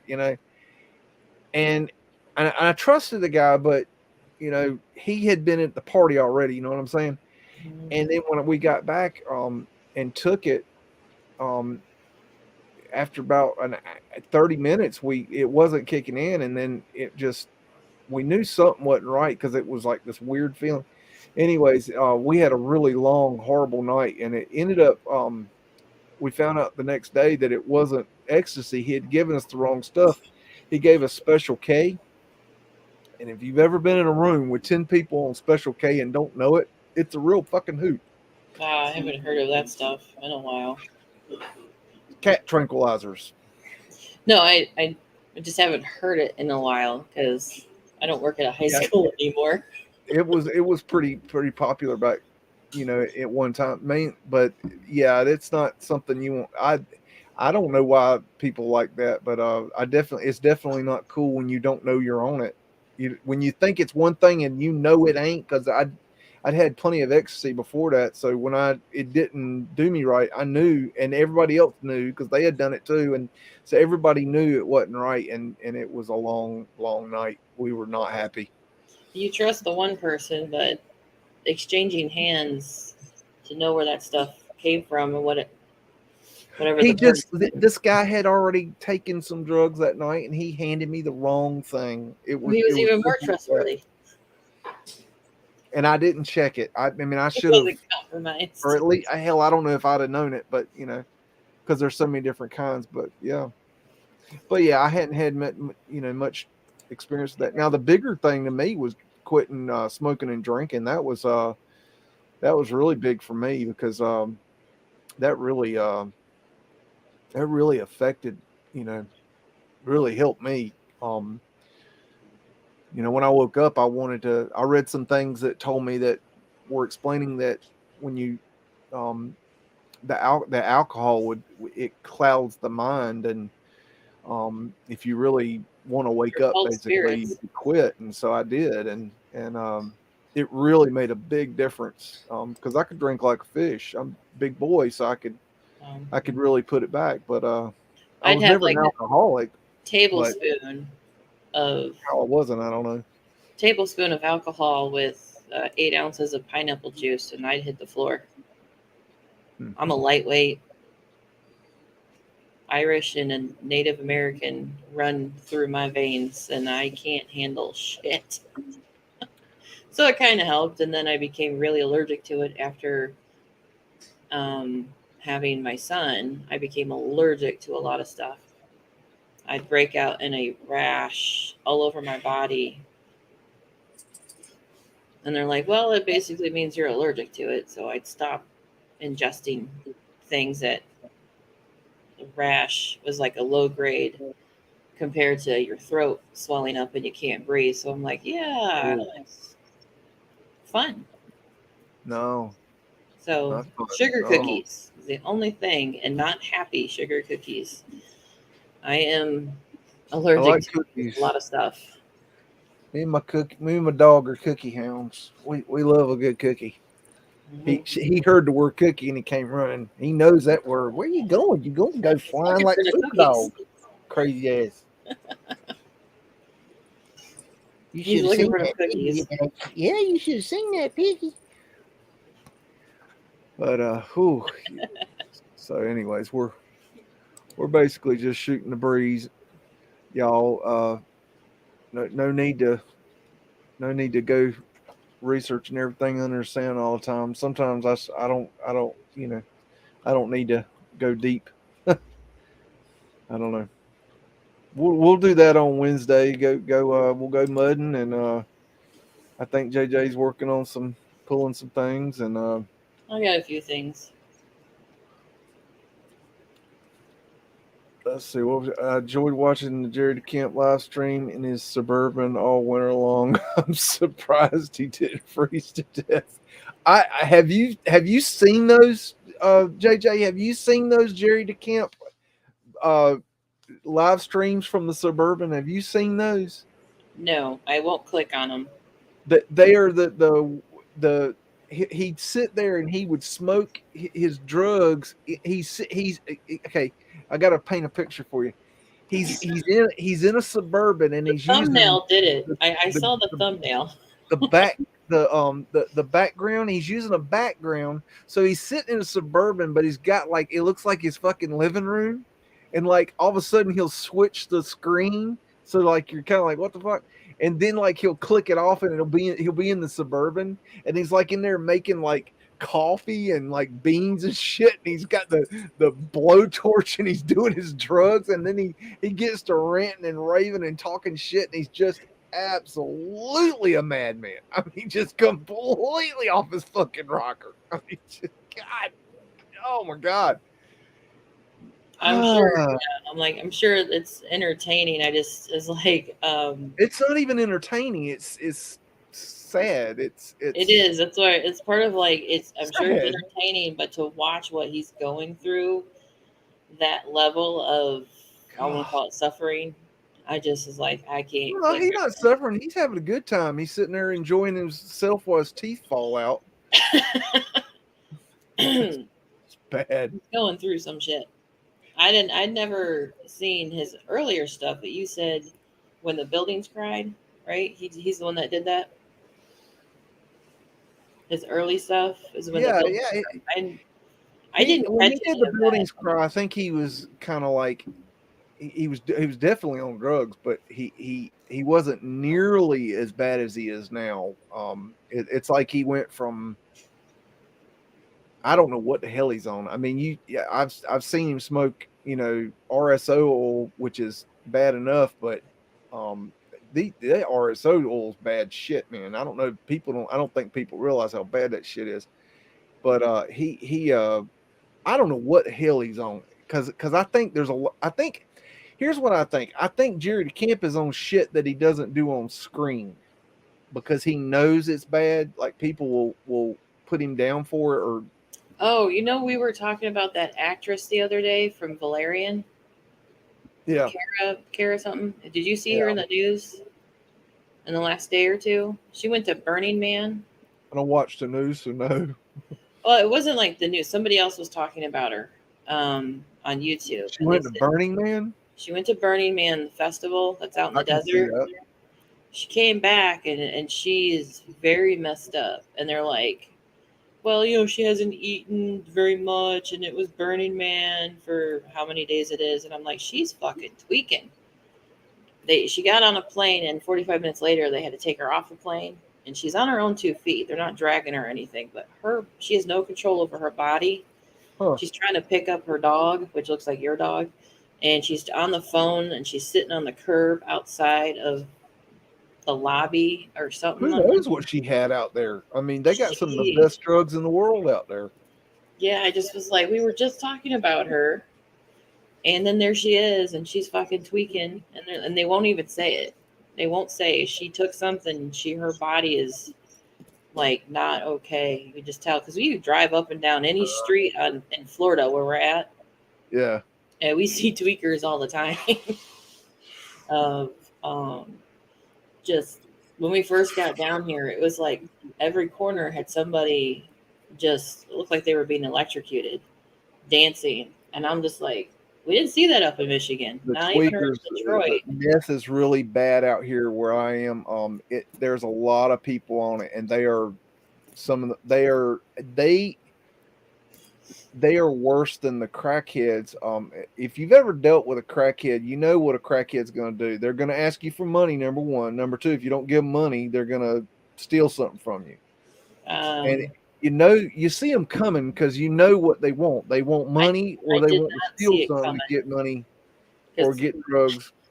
But tweakers, you don't know what the hell they're going to do. You ain't got a clue. They're completely off. They're completely unpredictable. I can't stand tweakers. I've had a lot of problems with them. They are very difficult people to deal with. I have a lot of problem with tweakers.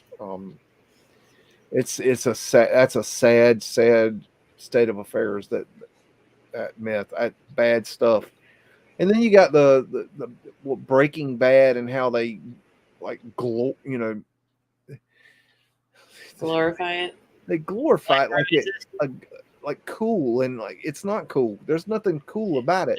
There's an angle of putting it on a television show where you're bringing a lot of light to the subject, but you're also having to bring in viewers. So a lot of it's just Hollywood, more magic tricks with the bricks, and people can't separate the two. It's glorified because it's TV. You wouldn't watch it otherwise. It's a messed up world. I don't know. Very much so. Oh, speaking of messed up, I tried listening to The Dark Side of the Moon. Tread lightly. We've been over this. Pink Floyd, Dark Side of the Moon. I don't do candles, like you said. Sit in a dark room, don't get distracted, light a candle, and watch and listen. Or Pink Floyd, maybe with the Wizard of Oz. And I was like, I can't. I hate the fucking movie, and I can't stand the music. But I found some guy who did like his own research and explaining each song and what the band was going through, and I go, that was cool. I like that because my dad is his favorite music is from the 70s, and there's a lot of questions. I'm just like, what is this about in general? And he's like, I don't know, they were fucking high. That's all he would ever say. I'm like, but why do you listen to it? Because it's my generation of music. So there's a scene in that movie, Almost Famous, where the kid, he gets onto stage, and he's standing beside the stage, and the girl is with him. The head, what's the girls that ride with the groupie girl? Yeah, but there's a name for the special groupie girls or something. Anyways, he's standing there beside the blonde girl with the curly hair, and he's sitting there with his notepad, and he's taking notes diligently for his story. And she takes his pad and his paper, and she's like, no. And what she was saying is, listen, just listen. Don't try to analyze it. Don't try to understand it. Don't try to mark it down, or don't film it. Don't sit there with your camera and film it. Just shut the fuck up and listen. Take it in. You don't have you got to take it in. And that's what you got to do with Dark Side of the Moon. You just got to shut the fuck up, light a candle, and take it in. It's the Floyd, man. It don't need no explanation. It don't need no cliff notes. You will get something out of it. You don't like you. It's not what he. It's not what.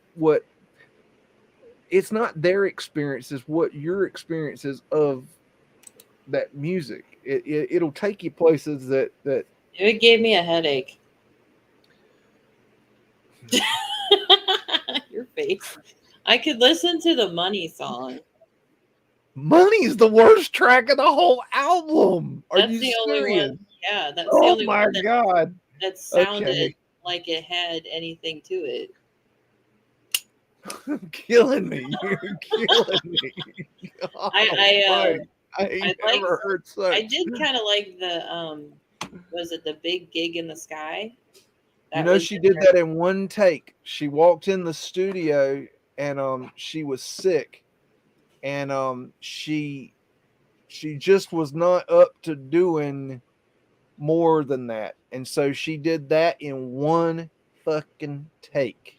yeah, the gentleman, I'm sure it's a Ugh. gentleman that did the research was telling the story with the song in the text. So I was like, "Oh, that's interesting. That's pretty cool." But I was listening to it and I was like, "Man, it almost sounds like you're in some Baptist church." And she's just feeling it. It's kind of cool. She just belted it out. I forget what they told her.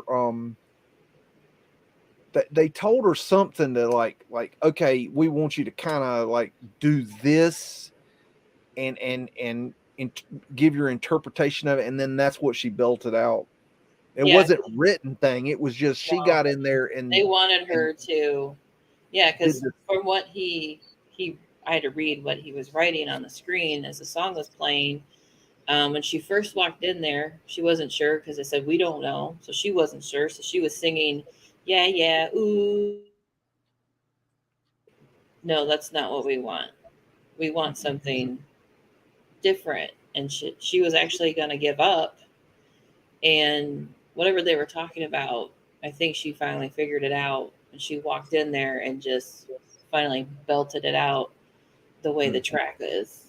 The track sounds like right now. And I'm like, oh, that's cool. But it's unfortunate for me a lot of times if I don't know a backstory and I think it's giving me a headache and I can't listen to it. If I'm like, I need a backstory, I need something to, I can't just I sit there. guess you've never seen Pink Floyd's The Wall movie or listened to the soundtrack. Oh, oh my goodness. Oh, My brother is 5 years older than me, and he had this stuff on his shelf because my oh. dad grew up in the 70s, but my dad wanted to be Dick Clark. He wanted to be a DJ kind of host. So he would DJ on the side. So he has a collection of music from all genres. But even growing up with an older brother, he was into the 90s hip hop, and I sucked that stuff in. I like that stuff because I could dance to it. But then he started playing The Who, The Doors, Pink Floyd, and I was like, what is that? And then I would be like, ooh, it's a pretty, pretty cover. I like the pretty, pretty cover. Oh my I like, that was it. Nobody would. I like talking about stuff so that get a little bit understanding. Or like hip hop I was stuck. Wow. Yeah. Wow. I Where do you go from there? I don't know. I had lunch once with Big Daddy Kane. Do you know who that is? Sounds familiar. He was an 80s rapper. He did a song called "Our Work." He had it. He's still around, I think. I was working in a hotel in high school, and it was a nice hotel. And he came to town to do a concert, and he stayed in the hotel. And the manager he asked somebody to take him and his DJ and one of his I think he was a dancer or something, but they wanted to go out to eat. And so he asked the manager if he had somebody that would drive them. and because he was a celebrity, they said yes, and they asked me if I would take the hotel van and drive them to get something to eat. And I said sure. And so I said, where would you like to go? I knew who Big Daddy Kane was. I mean, I was at that time, that was the kind of music I listened to. So I was like, yeah, it was really cool to meet somebody like that. And so he said, I want fish. I said, okay. I said, I think I know a place down on Hillsborough Street, which was like across the street from State University. And so we got in this van, the four of us, and drove them to Hillsborough Street. And I got out and I opened up the door for them, and being real, professional, like, you know what I mean. I'm in high school. I thought I was the shit. You know what I mean. I'm pimping out, High school. Big Daddy Kane. I'm chauffeuring Big Daddy Kane. I thought I was, hot shit. And I've got, now you got to understand now, my uniform was these gray polyester pants with black shine shoes and a white and gray pinstripe shirt and a black bow tie and a dark gray polyester apron. That was my uniform. And so just imagine this 6'4" dude in polyester pants and a black bow tie and a dark gray apron getting out and letting Big Daddy Kane out of the van. And so as he's getting out, he says, would you coming with us? And I said, oh, no, because I'm fully aware of what I'm wearing. I'm not going nowhere with you. He goes, no, come on, man. You're and I'm rocking like, it. are you serious? He's like, yeah, come on. You got And the I'm like, confidence. and I didn't know what to say, so I said, I don't have any money. I had money, but I no damn way I'm gonna go out and eat no damn Big Daddy Kane, no damn polyester pants and a black ass bow tie and a damn apron. It wasn't gonna fucking happen. It wasn't. There's no way I was gonna do that, but I did. He talked me into it, and so we go into this fish restaurant, and the entire restaurant stops and looks at us. And of course, they're looking at the white boy in the polyester pants and the gray apron and the black bow tie and the white pinstripe shirt, wondering who the hell's this clown. And that's Big Daddy Kane, but who's that clown? I mean, so we sat down and we ate this fish dinner, and they were really cool guys. And they were just really super nice. And anyways, then we left, and I took him back, and I said, can I get your autograph? He said, sure. And he gave me his autograph, and I turned to his DJ and said, hey, can I get your autograph? He said, sure. And I asked the other guy, I said, can I get your autograph? He said, you don't want my autograph. I'm just his dancer. And I said, everybody's somebody. He said, oh, I appreciate that. And he wrote Trey from Around the Way. I'll never forget that. And so I got Big Daddy Kane's autograph, and he gave me $100 tip. And that was the experience. But it was so weird. It was so freaking surreal, and nobody believed me. Of course, nobody. Who the hell's gonna believe that story? You were dressed like that. Yeah, exactly. I mean, seriously, Big Daddy Kane took you out to lunch, and you're wearing that? No, didn't happen. You I'm were... like, it did. I had the freaking autograph. No, that's fake. But it's a true story. But I mean, that was just such a weird. I had several weird experiences like that working in that hotel. But Well, working at a hotel, sure. I wonder if I ran into him today, if he would remember that, because it was so would he remember? I don't know. Would he remember that? I don't know. Sometimes I go, you were wearing something funky enough. I don't know. I've had a lot of celebrity interactions, I'm no joke. This is a true story also, but I went to a strip club with Dominique Wilkins one time. That was interesting. That's as Sounds far as familiar. I'll go on that story. I think I'll leave that story right there. But that's a true story too. That yep. And then what's the guys? We met up with Scotty Pippins. What was his name? I think it's Scotty Pippins. Anyways, it was a long night. It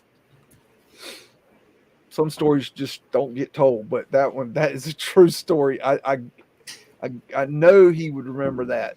He would definitely remember that because that was that was funny. We had a lot of fun. That was Is this album any good? what The recommendation. it's not to me. I'm not big on it. I don't no, I'm not big on that album. Is it more pop charts? No, it's more their old psychedelic days when they first started out. It's They more did a lot of psychedelic. I couldn't even handle Dark Side of experimental. the Moon. Oh no, that's commercial. That's It the sounded commercial like they stuff. were playing with electronic instruments and made a shitload of money from it. Well, they did, but I mean that they started off with the psychedelic experimental stuff. I mean, what's it, Uma Guten, some shit. I mean, you want to talk about weird? I don't particularly like that stuff. I don't like every band's album. I mean, there's a lot of stuff I don't like, but you know, you ever heard the hitch? What is it called? The Hitchhikers. Oh gosh, it was Roger Waters. The it was supposed to be the Coyote? no. He did an. I'm trying to remember that he did an album where it was He like says you were styling. a continuation of the Wall or something like that, or like the next part of the album or something. It's called the Hitchhikers. God, I can't remember. I could see that's an interesting album. I'm sure it was the 70s. And then they made worse music in the 80s. Yeah, they I don't know. Polka dots and Okay. If you were, I don't know. If I had to suggest one, okay, knowing your history with Pink Floyd and how you're tone deaf, I would say that a good album for you to listen to is Pink Floyd's Pulse Live. You want me to listen to live music? Yeah. Uh-uh. But watch the actual video of the live concert called Pulse Live, not just the album, because it gives you the visuals to go with the audio, with the music. It's a really interesting experience. Visuals. That was a great album. Freaking love that album. That was so good. Big Daddy Kane is a goat. He probably does remember. He's cool. Do you know what goat I means? would imagine he remembers that because it was so hilarious to take a white boy in polyester pants and a freaking apron and a black bow tie and a white pinstripe shirt to get the fish restaurant across the street from the college. It was full of college kids. It was so embarrassing. You just don't know. It was horrible. But you're sharing the memory today, so it was worth it. Nobody believed me. I mean, it was so stupid. It was like it was good. That's just because they were jealous. They didn't believe. And seriously, of course, the next day at school, I'm like, "You guys ain't gonna believe this!" And I told this story, and everybody's like, "Bullshit, bullshit." That's all I got. Like, seriously, are you freaking serious? I was so excited. I mean, I even pulled out the $100. Look, he gave me a tip, and they're like, "Yeah, whatever. You got a job." I'm like, no, you don't understand. And he was in town at the moment. I was saying, it's like, he's in town. They're like, yeah, so? I'm like, yeah. True story. Big Dig. I still, man, I still. That, I don't even think that place is still there anymore. Because it was. No, it's not. No, it's not there anymore. I'm trying to remember exactly where it was. It was on the corner of. It was on the corner. I remember that. That was a weird experience. Very strange. I will constantly retry stuff, music wise, or mostly for music. I will relook at things and go, nope, How that's many gifs did I send you the other night of saying blasphemy. blasphemy when you said you didn't like Dark Side of the Moon? No, I didn't say I didn't like it. I said I just kept finding. I'm like, nah. I was can't believe sharing this. some stupid bass trap twerk music with you, and I said, this is my dark side of the moon. I was pulling your leg.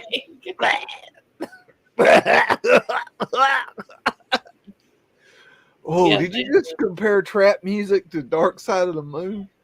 No, I was giving it like this It is shouldn't how even be in the same sentence. I don't know what you're doing there. I don't know.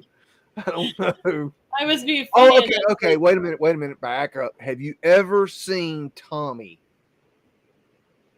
The kid next door. Oh my god, I don't know what you're talking about. No. we're so fucked. Oh, The Who, Tommy, the No. movie, the No. Tommy, the soundtrack, Tommy. Have you ever seen The Who's Tommy? No. Oh I've my seen Dennis the god, Menace. so deprived. It's so sad. This is so This is a sad. generational gap right here. This is like finding the holy grail on record. I mean, this is not this is not generational gap. This transcends genders. Are you? It's timeless. It's not even possible that you haven't heard this. How have you not Probably seen have. Tommy? Oh my god. Anybody got more recommendations for music for me to look at and blasphemy the crap out of? Just put them in chat. Wow. Who's Oh, Tommy? The kid next door? Oh man.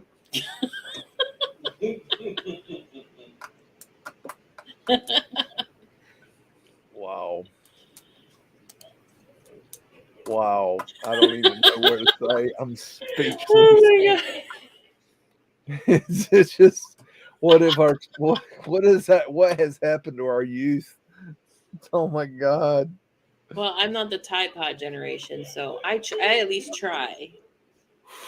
And I'll retry. Well, what was big? Okay? What would you say is the best? Oh, I'm scared to ask this. What would you say is the best album of all time? Really? It just throw something out at me. Michael Jackson's Thriller. Okay, that would be Now that in came the out the year I was born. So by the top time I was 100. I 9, say because sonically that album is like you just can't like damn whatever I he think it did was there his was album before that. It's called really Off the well done. Wall. I That would was say good. that's a top 100. Yeah. It just sold that way. I grew up attached to people who could dance, and the pop charts is what gravitated towards me. So yeah, I grew up with Madonna, but not Cyndi Lauper. I just liked her one song. You took Madonna and left Cyndi Lauper on the table? Yes.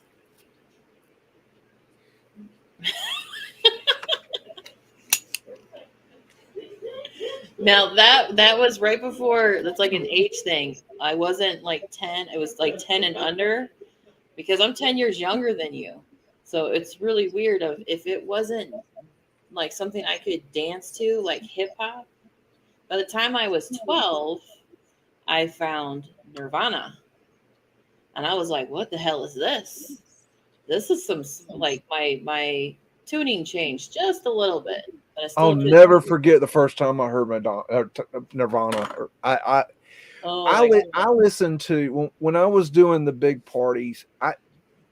One of the things I brought to the table was I had music. I had uh, CDs, and so I'd bring in my case of CDs. But I listened to dance music, which was different than what the other guys listened to. They liked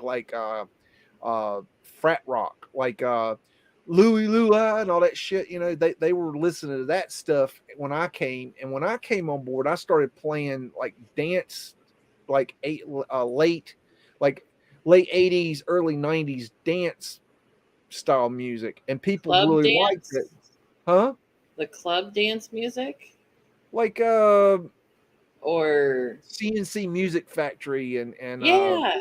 See, stuff that's the like shit I that. like. That's just an example, but I was playing stuff like that, and people really liked it, and the girls would enjoy dancing to it and everything. But then one night, this girl walks up and she hands me this CD. I looked at it and I'm like, "What is it?" She's like, "Just put it in and play." I think she said the first song. I think it was the first track, but she wanted me to play Teen Spirit, and I had no idea what it was, and I put it in, and it started playing, and I'm like, "What the fuck is this? Good God, holy majoli, get it off, get it off!" And I went to turn it off, and when I went to turn it off, one of the other guys grabbed my shoulder, and he said, "Look," Just give it a minute.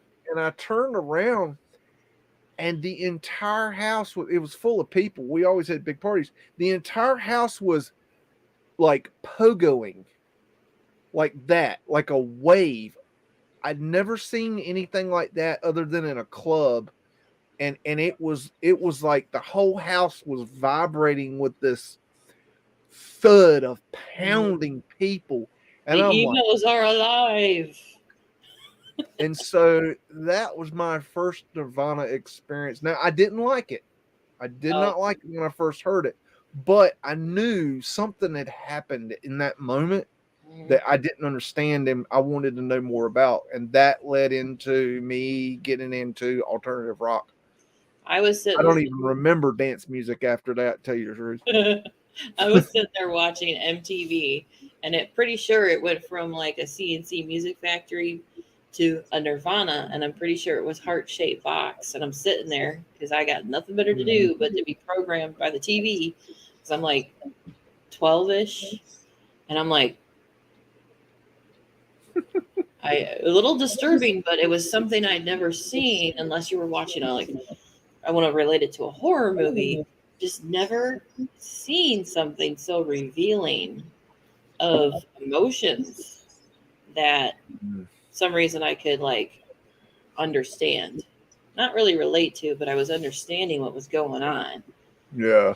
And then later on it was Teen Spirit, and then what was that other one? Whatever the videos they made, because I was 12. I was still more than sharing and talking about stuff, but I mean, I'll admit they weren't like my favorite band or anything. I was a big Smashing Pumpkins fan in that era. That was like there's a lot of music that was coming out where I would like a song and I would go look into them as best as I could. But I was still, not at the Roxbury, is that how you say it? I was still doing one of the dancing music. I was good with the dancing music, just whatever was. That guy in Night at the Roxbury, what was the little guy? What was his name? He was on Saturday Night Live. Huh? His real name or in the movie? His real name. Oh, I have no idea. You know what I'm talking about? You had the two guys. One was Will Ferrell. They were brothers. And then the other guy, he was on I don't know if you know his story, but maybe I'm not sure. Chris Catton. That sounds right.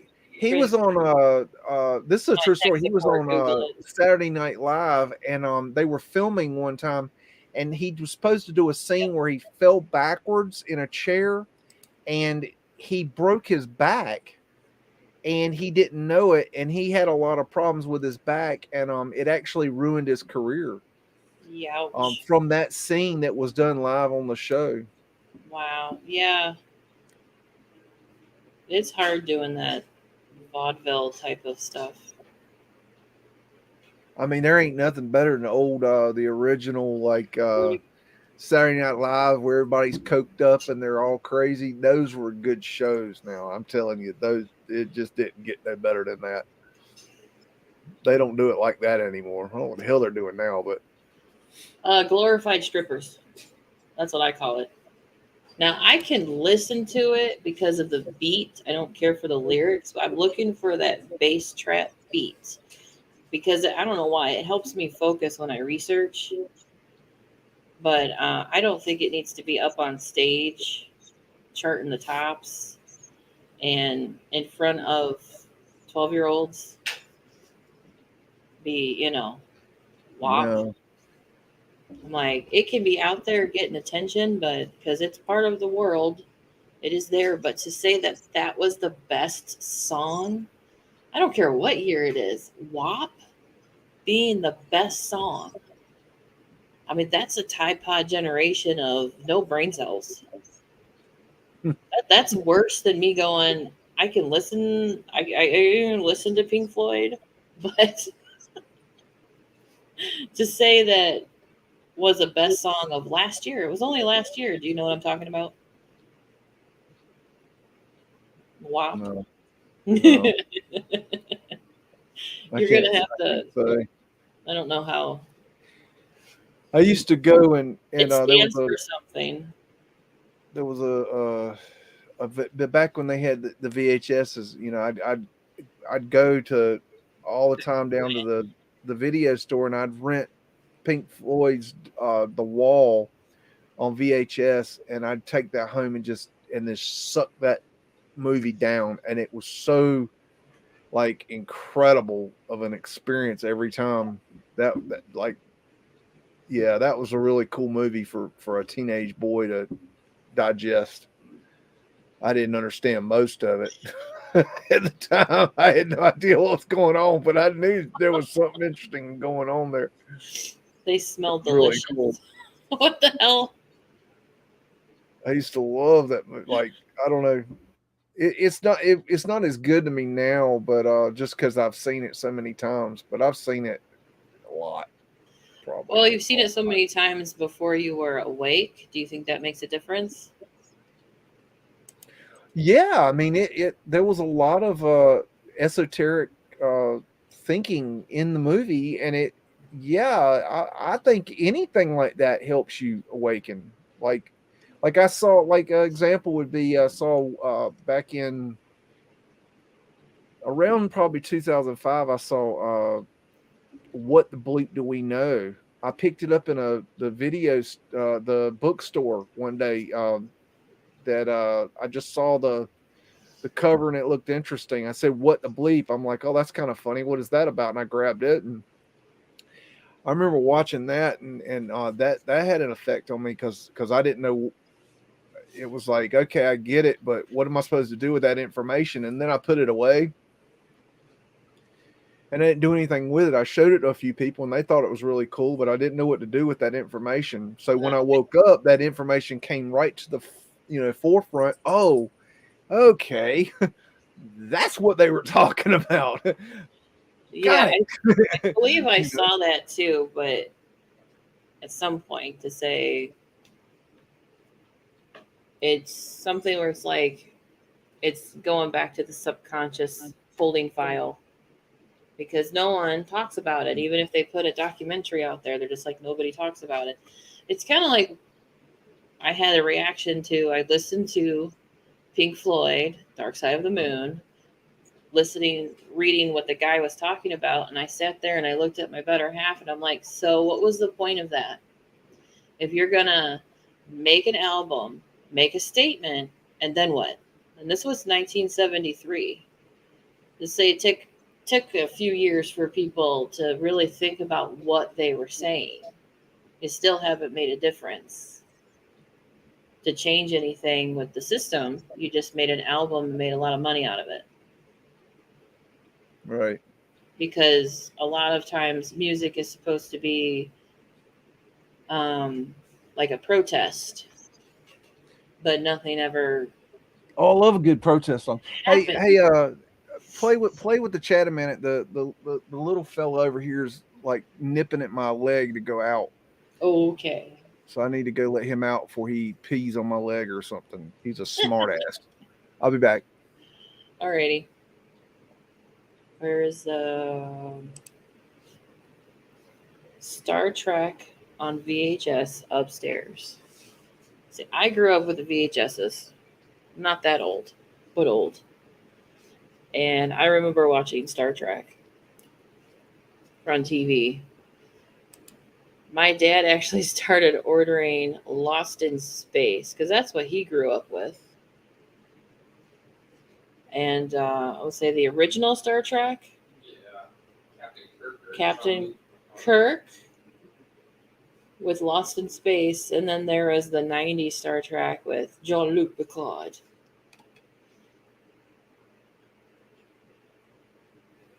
There was just a lot of stuff, whether it was the age gap, because I'm gonna be 40 in February. My brother is 5 years older than me, and he got into Pink Floyd, The Wall, The Doors. He had the movie Dazed and Confused, and it was something that just did not. And we have a sister; she's in the middle. She definitely was country, just country music. Just she didn't look at anything else. Everything was offensive to her. I'll say. Still pretty much that way. Let's say I have a sister, but I don't know who she is. I know where she is.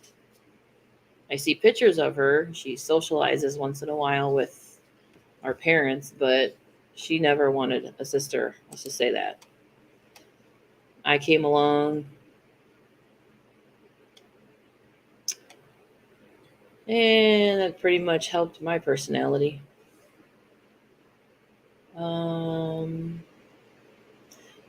Do do do do. When we were kids, no matter what we were. Whoops! It jumped. Ah! We would run home. We were doing Lost in Space. I thought it was something else in the 90s, and I could sit there and watch the Star Trek 90s, sit there and watch Lost in Space, and I was still amazed. I was still very much engulfed in it. Did you ever see Lost in Space or know what that is? I know what it is. From the 60s, I believe. Yeah, I never saw it. The a friend of mine, he wrote a song about it. Called Lost in Space, but I don't know. The 60s. I don't really know a lot about it. Did anybody see the new Lost in Space, I believe on Netflix? You see what they did with the storyline there? No. That's very common with what they're doing, the storyline with a lot of stuff. They had a cool robot, I think, didn't they? In the 60s? Yeah. Yes. What was the robot's name? Robot. No, the robot's name. They didn't call him Robot. They couldn't have done that. Why did the Sears? They called him Robot. They might know if they actually gave him a name eventually. I don't remember besides calling him Robot, because he would always say warning, Will Robinson. Oh yeah, I've heard that. But I don't remember if they actually gave him a name. Seems like I've seen it. Is it a TV show or a movie? It's a TV show. I think I might have seen it once or twice, They but I didn't. did make a movie with Matt LeBlanc, I think, from Friends. Okay. Yeah, it was in the late 90s. Yeah. I think they just called him Robot. Besides the very, Dr. very Smith. unimaginative. I remember watching Doctor you Who a disassociate. long time ago. That when I was little, that was really I didn't understand a bit of it, but it was interesting. You didn't understand Lost in Space, but you understood Floyd. No, I didn't understand Doctor Who Oh, still. when I was little. When I was little, I didn't understand Doctor Who. 'Cause it would be on TV, and I didn't understand what was going on. He had this phone booth, and he's flying around all over the place. I was too young. You I were didn't too get it. young for Who, but Pink Floyd, right there. No, I'm talking about when I was young. I didn't discover Floyd until I was I knew what was going on. probably ninth grade was when I discovered Floyd. Still, that's kind of interesting. The first two albums I ever got, my best friend at the time, his name was Greg. He gave me a tape of Love and Rockets Express, which is still my favorite album of all time. I have it. I have a CD sitting right here, right beside my desk. See, And I try also, stuff. I got, tried it. Sex don't have my Pistols, Never Mind the Bullocks. cassette Here's the player, Sex but Pistols. I So those sat were my there. first two records. I still get that song Kundalini Express stuck in my head. Did you listen to the rest of the album? Yes. It's hard when it's new and I know it's not going to click well because only It's one not song. radio. It's not. They didn't make it for the It's not radio, so it like you got to be a music fan to really appreciate it. I think. I am a But music people fan. that are are in the music industry all know. Look, like if you'll pay attention, you'll see professional musicians, people they'll be wearing Love and Rockets t-shirts because they know how influential their music was. I think it's just the symbol of the image. No. It's dirty. It's a dirty inside joke when you look at the symbology on the image of it. I mean, those guys created goth rock. With Bauhaus, they actually that's their original band, and then some of the members created Love and Rockets, but they actually invented goth rock. Who was saying Johnny Number 5? Did you start that? That was Yes, I brought up Short Circuit. Short Circuit. That's right. I always Good. called it Johnny Number 5. That was his name, Johnny Well, Five. I know they like didn't that. name the movie that. No, It was Short Circuit, but I could never remember words like that being young, single digits. And Johnny Number 5. There it is. And then I call it Johnny Number 5. that was fun. I like. I mean, I think the other one or two of the movie. I don't know. I don't remember how many movies they did. It seems like the second one's pretty good too. Well, I don't know.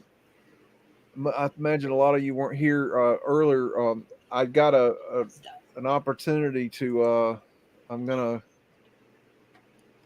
hopefully trying to work it out, but I've got an opportunity to go do boots on the ground research and get some film and pictures of a mud flutter that's being demolished, an old world building that has a basement level that the owners of the building did not know was there until they started demolishing.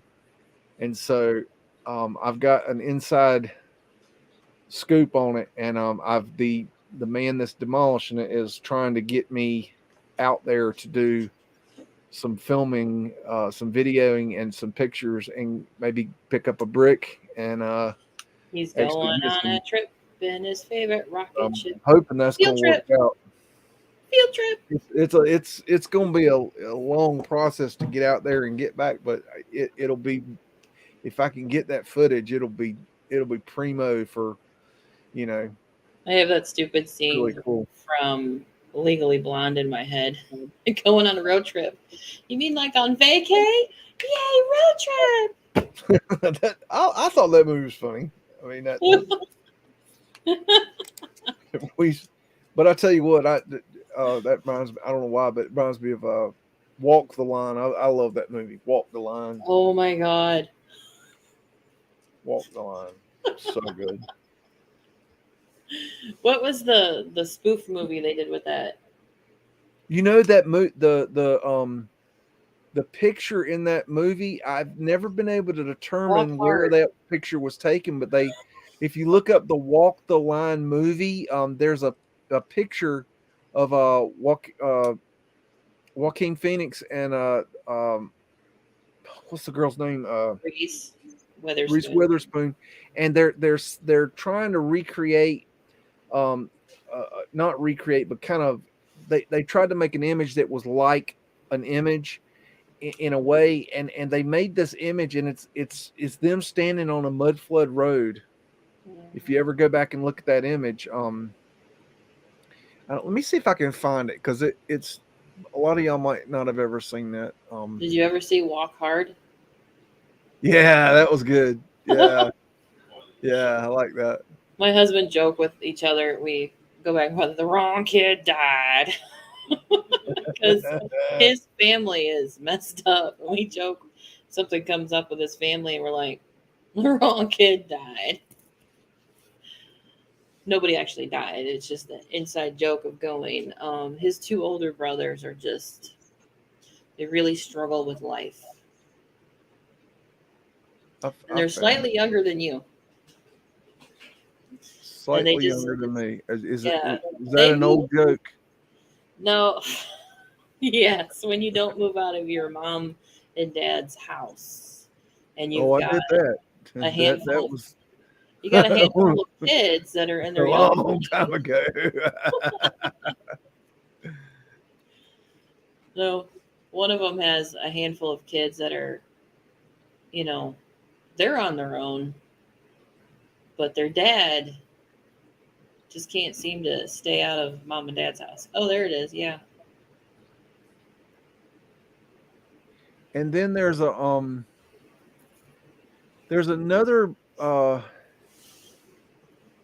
now I never have determined where this picture was taken. I've tried to figure it out, and I've never figured it out. On a street? No shit, Sherlock. In a back alley? Let's see. There's another I think it's live at Folsom Prison. I think there's another picture of Johnny Cash where he's standing in front of some Mudflood windows or something weird. For the Express Kundalini. I don't know if this is what I'm thinking of. I don't think this is what I'm thinking of. I actually woke up with that song in my head last week. I don't know. It's been a long time since I listened to it 3 times so that I could try and feel like I listened to it. Well, this might be what I was thinking of. That song was in my head. At that. Look at the wall and how it's going into the ground. Yeah, but look at the wall. Forget him. Look at the wall. No, I was saying the wall is photoshopped. No. He might be photoshopped.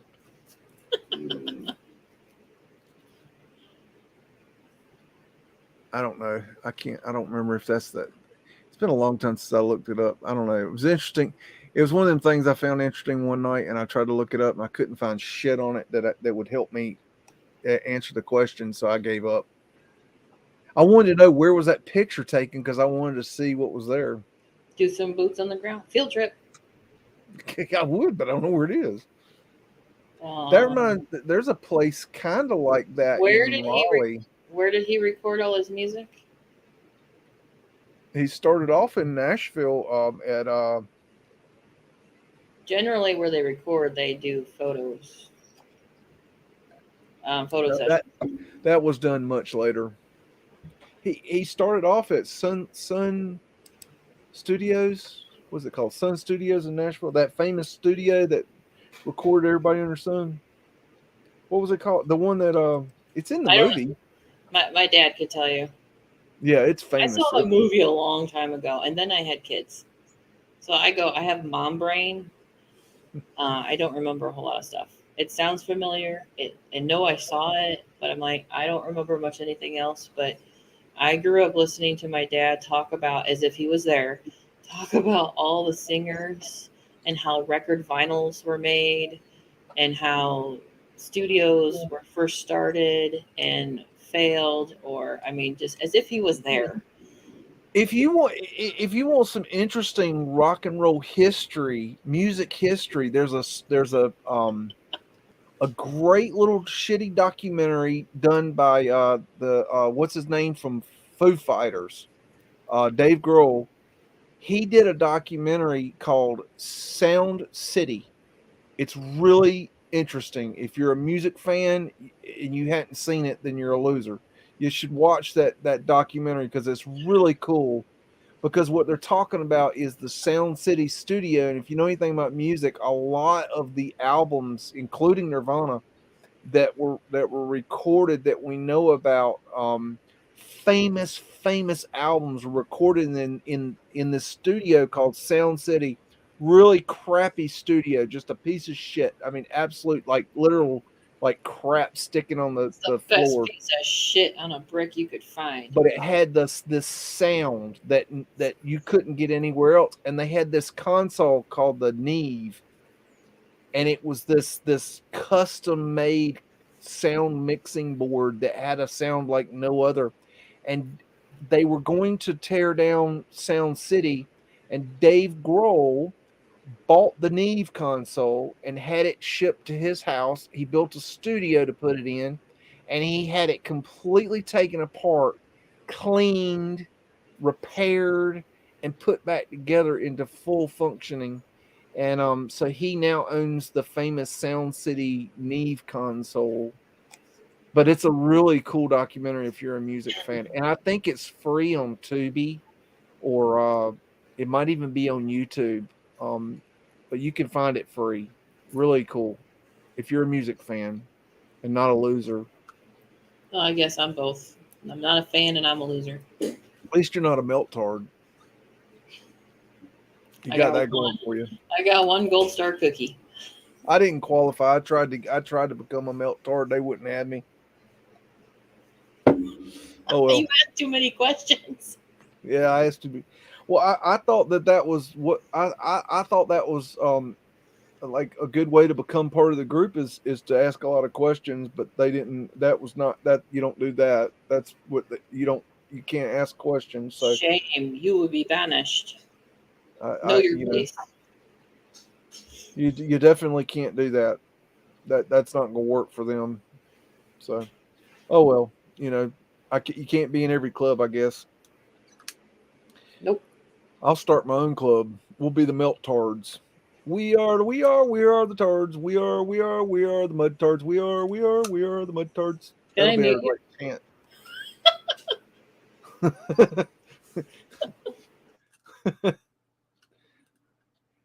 chant. Here's Daniel Becker saying, "Don't bricks melt? Yes, they melt, But they don't balloon and but they don't blow up like a balloon." pop. It was like pop, lock, and drop. Pop, lock, and drop. every single time you fire bricks, okay, They're more compromised. They don't you have expand and melted bricks. crystallize. They're called clinker bricks, but forget the clinker brick terminology. They melt. Okay, You need to every put that single on time you fire bricks, you lose 10 to 15% of your bricks, and every single time, some of those bricks are going to be melted. So yes, bricks melt. We know this. But like That's like brick 101. they don't melt in ballooned. Although I guess And they don't turn into crystals. They it's don't some turn kind of into specialized heat. they don't turn into that. That's something else they don't do.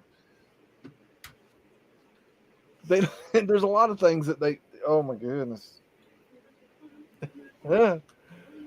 In Imagination Land, like a reading rainbow, I can go anywhere. I don't know. I don't know what it is. Unless you do research. If you take a look, it's in a book. I mean, A it's reading Puff the Magic rainbow. Dragon level shit, man. It's like You, I mean, I've done my drugs, and I tell you what, if I was still doing my drugs, I would You definitely turn into be a meltard, because it would not be difficult to see these things, because it's like, It's not oh that yeah, hard to you see. believe any damn thing when you're high. Oh shit, you know, okay. Somebody says something, you're like, yeah, that's a great idea. Oh yeah, I get it. Now you have to stay high to keep believing that lie. Is there And the some, funny like thing you is, they don't said, even know it themselves. They have no idea. there's some They don't know. They have no idea what they're doing. They don't know what they have no idea. there's some that areas that look schmelted, but erosion does the same effects. Now Here's they're Daniel talking Baker about again. They turn into cobblestones. What turns yeah, into cobblestones? Cobblestone. heat, Okay, can either be. It can be several specialized things. heat. It can be a brick cobblestone road. It can be a river rock cobblestone road. It could be, you know, they I could love use the river stones, they rocks. could use lava rocks, they could use all kinds of things. A cobblestone road basically is some sort of masonry in a road. That's a cobblestone road. It doesn't make it melted.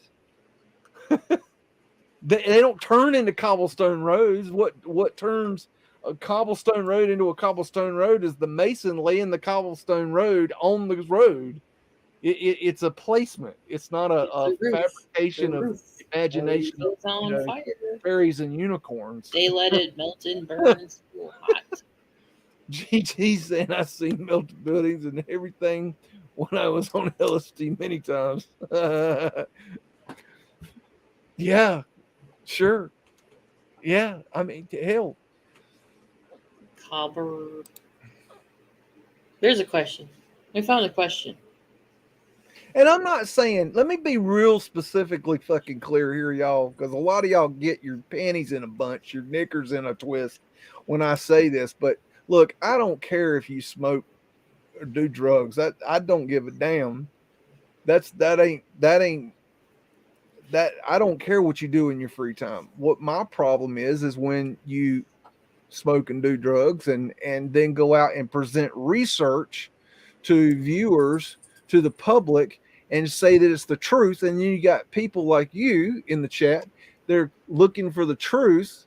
And then you find these people and they're saying, look, we have the truth, and you're looking for the truth, and then you believe them because you think they're the truth seekers. Okay, you think they're the truth because they're saying this is the truth, and you Verbiage. believe them. And that's what my problem is. I don't care if you the viewer. I know a lot of you out there have told me that you smoke weed. I don't give a shit what you do. I don't care if you drink or drug. That's your problem. I mean, you got to deal with that. I don't care what you do, but it's your problem. I'm sober. I don't care if you are. I'll put that Be on a how you want to, but don't go out there to the public making statements about shit that you can't prove and saying it's the truth. Because you make our community look like fools. And it's just it's ridiculous. It's absolutely ridiculous. Just take your time. Smoke And them if you got them. If you got a joint, go smoke it. I don't care. It's not my business. I'm not going to do it with you. I'm just not going to. I need props. Props. I need props. Like, burn those bricks. Smoke them if you got them. Melt those bitches. Look, if you okay, let me do it this way. You know, right now we're we're under the radar. We're new. Okay, our research is very new to the world. Okay, now imagine what's going to happen down the road when we become the hottest new thing since sliced bread, right? And everybody wants to know about Mudflood and Tartaria and the old world and Meltology, right? And they come across and they see all these people putting out all this research and they're high as a fucking kite. What do you think they're going to say to us? Are we going to look professional or are we going to look like a clown show? I ain't going to be no damn clown show. I ain't with stupid. Okay, y'all want to get high and present information and look like jackasses, that's on you. But I'm not going to be with you. And you're associated with me because we're in the same field of research by association. And it's ridiculous. I don't really feel like That's a professional way to do it. I mean, we don't have to be, you know, the mainstream here, but damn, I mean, at least the mainstream doesn't get up on the damn screen and smoke a fucking joint or a bunch of RSO oil. See, when you're casually doing it, some of the videos I'd seen, I mean, they're holding it up, going, check that out, man. It's the size of my forearm. I've seen them hold up pounds of weed. Yeah, jars, pounds, all Jars. I'm like, Yeah. then it takes them over an hour to talk about anything. You're just sitting And there. then when they do talk about it, oh, this is melted, Bro. that is melted, this is melted, that is melted, this is melted, that is melted, this is melted, that is melted, this is melted, that is melted, this is melted, that is melted, on and on and on and on for 5 hours. Who are we talking about? Those that shall not be named. Oh, sorry. I'll name them. I don't care. I don't. Why do I need to name? Because everybody knows who I'm talking about. Well, when you're new to it, when you're new, not just new to the, like, if you're tuning in right now, the discussion and everything going on is kind of like you've been filling me in, and I went to go look and see for myself what was going on, because I was deep diving when a lot of the stuff was going down with you and some other people. And that's the problem with our scenes. community, is that a lot of people, when I started pointing this out, didn't know what the hell I was talking about, and they thought it wasn't a big deal. And after showing, you know, proofs that they're lying, that's when people started going, oh, wait a minute, something is going on here. They started going and paying attention to it more. And now people are starting to pull their head out of their ass, because a lot of you in the chat right now had your head up your ass, and you know you did, and I know who you are, but you're getting your heads out of your ass. Because basically, and it's a good thing. Yeah, you used to be, I would say, associated with some other people's, and unfortunately, other people's and their true colors came out. Well, you know, you. I've been this. I've had this like feel like in my heart, like ever since I woke up, that if I can't help the worst of the worst, how can I help the best of the best? And so I've made the mistake several times of trying to help people that really are unhelpable, and it's always backfired on me. But I have that in my heart, that thinking that I can make a difference. When I went back and looked at the shows, because they're currently on that channel, I went back and looked, and I saw for myself how much you were doing and how much they needed you to keep doing what you're doing, but they were going to be the face. Like they wanted to be that popular front and center, but they had to use everything that you were bringing to the table. And when you left and it fell apart, they got pissed. They just wanted me for credibility. That's all they wanted. You were doing all the good work to make the show, anybody's show, the show what it was. And that one I tried to help. That one episode where I should have never helped. I knew that from the start, and everybody was telling me behind the scenes, why are you doing that? Why are you helping them? Helping's one thing, but then it's like, if it was your first time helping, not knowing where the boundaries and limitations were, you didn't set them up. The certain people, it's just their personality to be vampire suckers in more than one way of taking advantage of it. And you, I don't know how you made it to number 8, because I was looking at number 5 going, you should have tucked and rolled. But if you were, I was just trying to help. I think you were building a friendship, so you were sitting around helping, and it was cool to hang out with somebody. And at the same time, but from the show and looking at it, going, I knew it was a waste of my time, but I was trying to help. Somebody helped me once, you know, when I first started out. So I've always tried to pay that forward to anybody I can, you know, a smaller channel, and because that's you how I did. got my start. And so I did try to pay it forward. I have done that many times, trying to pay it forward to other people, but You it did doesn't. where when you did depart, even though it wasn't they'll say the best way of departing. Anytime you say, okay, you're on your own, but they don't want that, even though they had a good start with you helping and the other guy helping.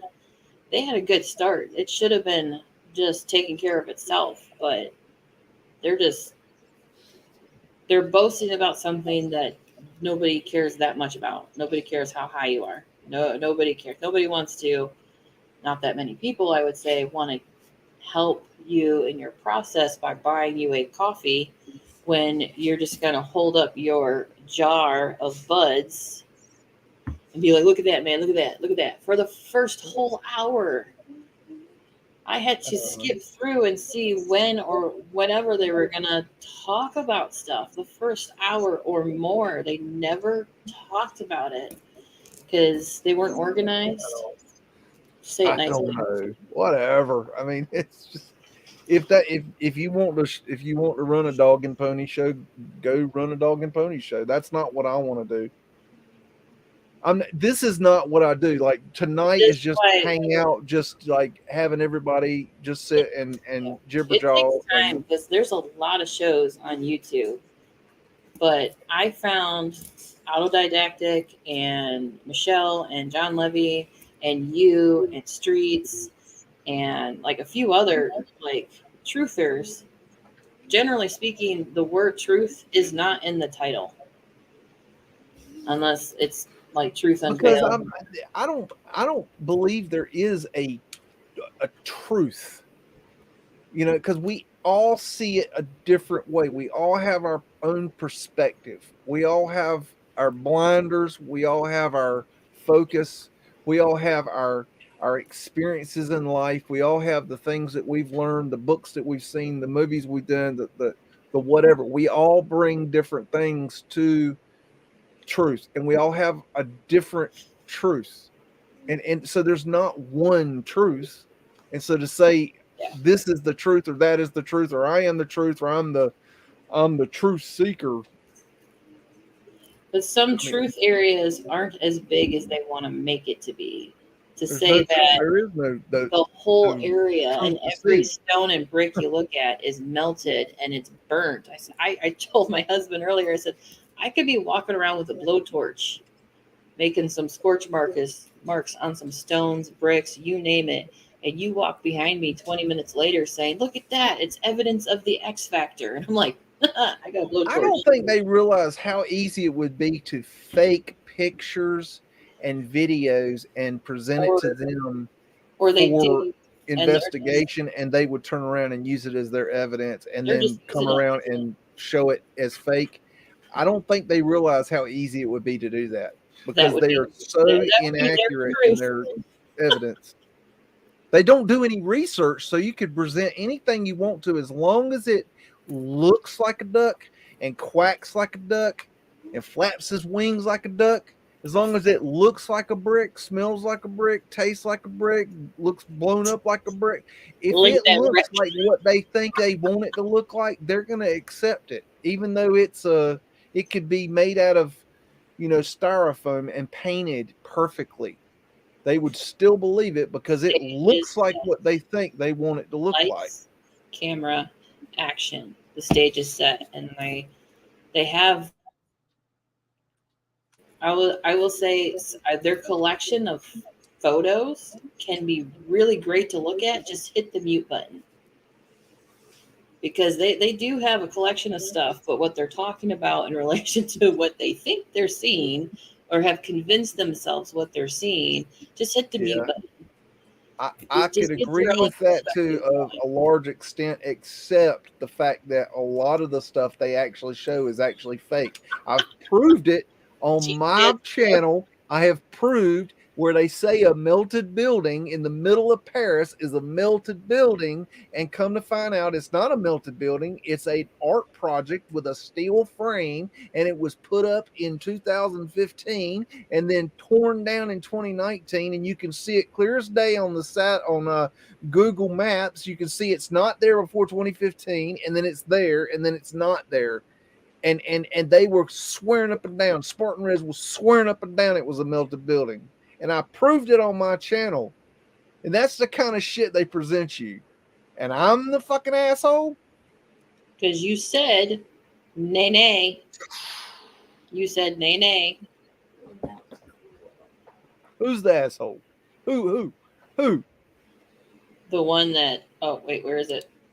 It's There it is. called, let me give you a tip, Spartan. It's called reverse image search. It's very easy to do. It's not very what they're simple. It even a retard can do it. I'm gonna go push the button. Oh, there it is, right there.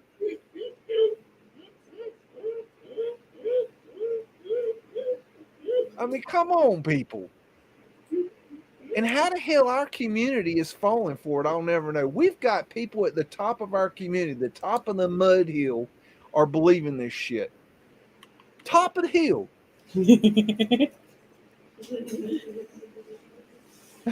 How is it possible? I'm dumbfounded by this community. Some of the people, I don't know. Some people aren't, and they're making their video on that one greatest photo of all time. Somebody else made a video, and I think I shared it with you, that somebody else made a video like Paul Cook did. And I want to say, yeah, what's up? Yeah. He made a video going, let's think people. He wasn't attacking it so much as just trying to be like lighter on it. Of like when we talked about it, I don't know, hour 3 or 4 into the live show last week, of bringing it up and going, is it the greatest photo of all time? And then he doesn't talk about it the same way in his next video. I don't know if his video was already recorded and set out to. No, he was he was going against he was a little annoyed at Paul. I'll say that. And I don't really like, it's interesting because when what Paul was talking about, I didn't even like, I missed that part in his originally video. I didn't get it, that part went past me, but it got Paul riled up. We all see it differently. I'm not saying Paul's wrong. I'm saying that part went past me. I didn't go back and watch it, but I thought it was interesting that Paul got riled up about that. When I didn't even, it went. I was more interested in what we looked over on my channel about where we went and investigated. I'm going to actually probably release that part of the video as a separate video so people can get in there. Oh, Daniel Becker saying they call you names, Beags. I know this. Tell me something I don't know. I'm called fat ass. I'm called Stuffed Snoopy. That damn dog. I think Stuffed Snoopy is like a cute nickname. Like, yeah, that's pretty funny actually. It's like, that's not making. Sometimes they call me all kinds of, because that's what. See, here's the thing. They have okay in 1 week, in what really about 3 days, they were, let's see, that they I'm trying to remember what they did. They blamed me for getting Jen's channel taken down. They were calling me fat ass. They gave me a copy strike for using their video, and they challenged me to a freaking pay-per-view fight, all within like 3 days. And it's like, and then the comments, I have never, the comments that I was seeing were some of the most ignorant, rude, stupid ass fucking people I have ever seen in my life. You got it was just like these just absolutely ridiculous comments. They're incredibly stupid. They're so stupid. It's unbelievable. they don't have anything else to go on. And well, they never come back and say, "Oh, okay, yeah, you're right. You proved that Spartan Red lied and showed a building and said it was a melted building, and it wasn't a melted building. It was an art piece in Paris, and it wasn't there before 2015, and then it was gone in 2019. You're right. Okay, we were wrong. They never say that. They just say, "Oh, you're a fat ass. Oh, you're an asshole. Why's he gotta talk? Why's he gotta disrespect women? He disrespects women. I didn't disrespect women. I said I disagreed with what women, the Meltards, were saying. Because stupid comes in many forms. It can come, with a vagina between its legs, or it can come with a penis between its legs. Stupid can be any form. It can be any color. It can be any race, color, creed, any religion. It can be a space alien. Stupid comes in any form you can imagine, any height. It can come in a midget. It can come in a giant. It doesn't matter as stupid as stupid does. I mean, if a woman is being stupid, then she needs to be told. If you say, oh, well, we shouldn't say that because she's a woman, then that's not being, respectful Equality. of her. Come on. Equality. Like that lady, was it last week? She walked up to an officer, and there's like 8 officers. There's 8 people. They're being arrested. And that skinny little twig of a woman walks up and starts slapping the officer, and he just ain't having it. And he just Hulk punched her. And they're like, oh, he's in trouble. Why did he do that? I said, he's doing his job. And if anything, he did her a favor. Because it could have gotten a lot worse. I said, they're doing their job. These officers are doing their job. This big, black, good-looking man just punched out that little piece of shit. I was laughing my ass off. I said, hell yeah, she deserved it. I would have done it for him. I was like, you're getting involved where you don't need to get involved, even if it's your neighbor, your boyfriend, your people. You cross that line, you get what's handed to you. What do you say, babe? Play stupid games, get stupid prizes, right? I was like, no. If I'm like seeing something like that, and other moments, I'll say when I was younger and I was more invitable, I would have grabbed her and sat on her. I'm like, they're busy. You're gonna get your ass in more trouble. I'm not doing this for you per se, as much as I want to. They're taking care of something because they're on a set of stairs, mud flooded buildings. They're on a set of stairs in front of this like townhouse or something. And it might have been like New York. It's a street you see everywhere. And somebody's recording. I don't know if it was just by chance or if it was a dog and pony show. But his reaction to her was like, I don't need another fool. Boom. She's out. I was like, that is like the best thing I've seen in a while when reality hits hard. I hadn't seen that one. It's just so good. You probably just type in cop knocks out little lady, woman, whatever. It was sometime last week or the week before. I get all my days mixed up, but it's like bite off more than you can chew. Bite the hand that's feeding you. A lot of it's karma. To sum it up, of going, I mean, you'll get attention, but I don't think it's the attention you're actually wanting. Because unless that's just your show of act a fool, but act like you're knowing you're acting a fool, but act like you're not giving it away that you're acting like a fool. Like if that's your gimmick, that's your show, good luck. If it gets boring after, Hey, I see Stephen Lynch is in there wanting to talk about research and stuff. I'm gonna be honest with you. I'm my mind is cashed at this point. I've had a long day. I think you're on longer than you want, an hour longer. Yeah, I'm anyway. gonna be cutting it off here very shortly because I'm just cashed out. But we'll bring that up Wednesday on the live if you it's Chacon. come on. Then we that can name you look can't say. It's just tonight I was just wanting to come on and share some of my day and just kind of have a little chat with everybody. Yeah, he's it's weird because his family kicked him out. I don't know if y'all caught that, but his family are the ones that kicked him out of where he was staying. And then he just kind of, another thing I thought was weird is just kind of like, oh, I guess I'll go live in a tent. Like he has no plan. I mean, this is the like seriously, do you have any ambition in life, like to do? I mean, you've got this channel hell, he's got 12,000 subscribers. I've got 4,000. You know what I mean? You can't do something with that. I'm just saying. I mean, I don't know. I think his research crap, but I mean, you seriously, you got that many subscribers and you He can't was figure out how to make that work. for what he was able to do. He's got some creativity and a storyline going there. It's like He comes off as this real nice guy. I'm really high, and I'm gonna look at melted buildings, and I'm gonna give you my opinion. It's just my opinion, I'm gonna go give you. I mean, come on. when you That's listen to what I him, should do. I should go ahead and find me some weed and get real high and look at these pictures, and I'll do a melt tard show for you. That's how I can be a melt tard.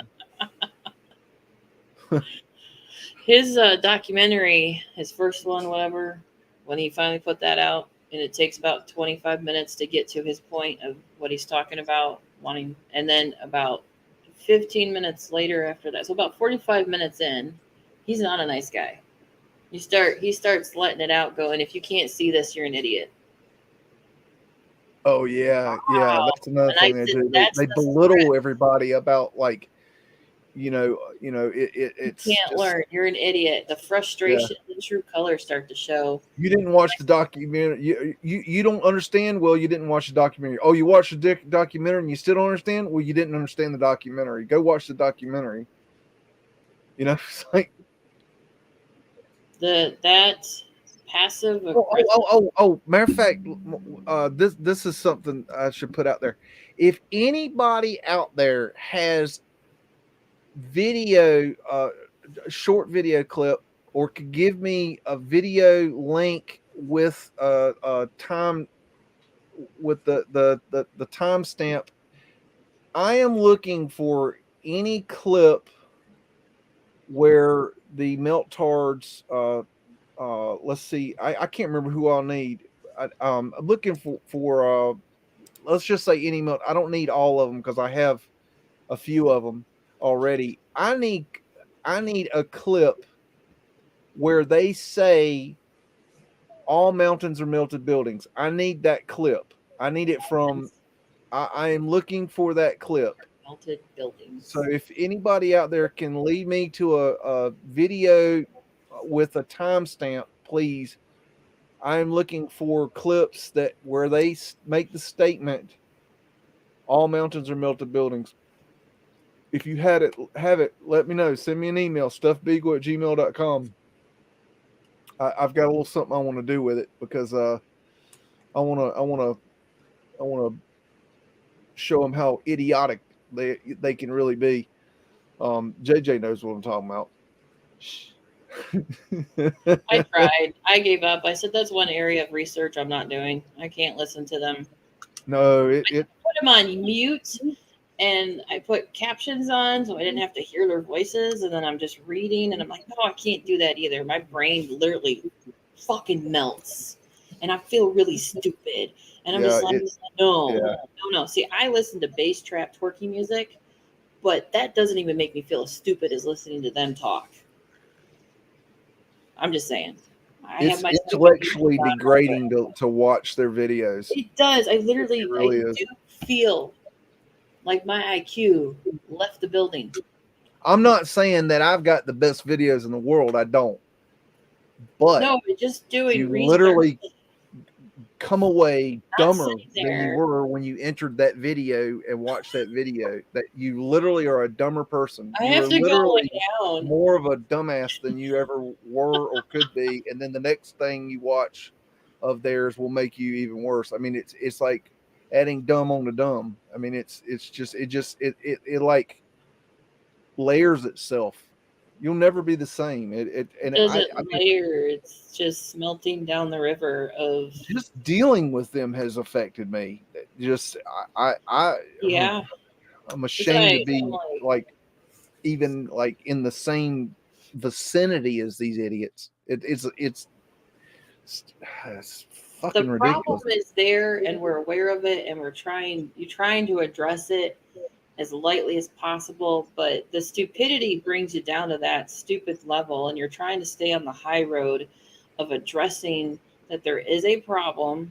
They're pushing this information without real research, and you want to leave it as statement as that, as to say people are going to circulate through YouTube and find channels, and it might take them some time to realize who's got real research and who Let me doesn't. explain how important just Tartarian Meltdown is, y'all. And I believe I'm hoping I'm getting this right. GT 1982 Mustang. I have you for reminding me of this because I did not remember this. But you were sent me, I believe it was you sent me an email. We're saying that in the Bloomberg article where you have them interviewing John Levy, okay, about Mudflood. I don't know if y'all remember this. I did not remember this, but they also interview Tartarian Meltdown. So go back and read that article and read what he says, because when the mainstream tries to do a hit piece on us, they pick our, the top of our hill, and they pick Tartarian Meltdown. So if you They don't did think that with that Flat he's Earth too. important, you got another thing coming. He is A few important. years ago, they did that with Flat Earth at the first convention they had for to get together, and they were trying to use Mark Sargent, I believe. Yeah. And he can be credible, but when you get a little too carried away and you go into left field, they will use the bad footage. They will spin it Oh yeah, and like you're all crack addicts and you have nothing Mark's better to a do with your time. clown. He likes to be funny and stuff, and But they he use really it as a he serious gave them note. all the ammunition they needed to fuck with us. I was sitting there going, "Oh my god!" They just because that's the he crappy thing about he can be mainstream very television. professional, but he can also be a complete dog and pony show, and that's where I think he dropped the ball, because when he broke out the damn lighted up glasses, I'm like, damn, what are you doing, man? It didn't ruin everything because it's still growing.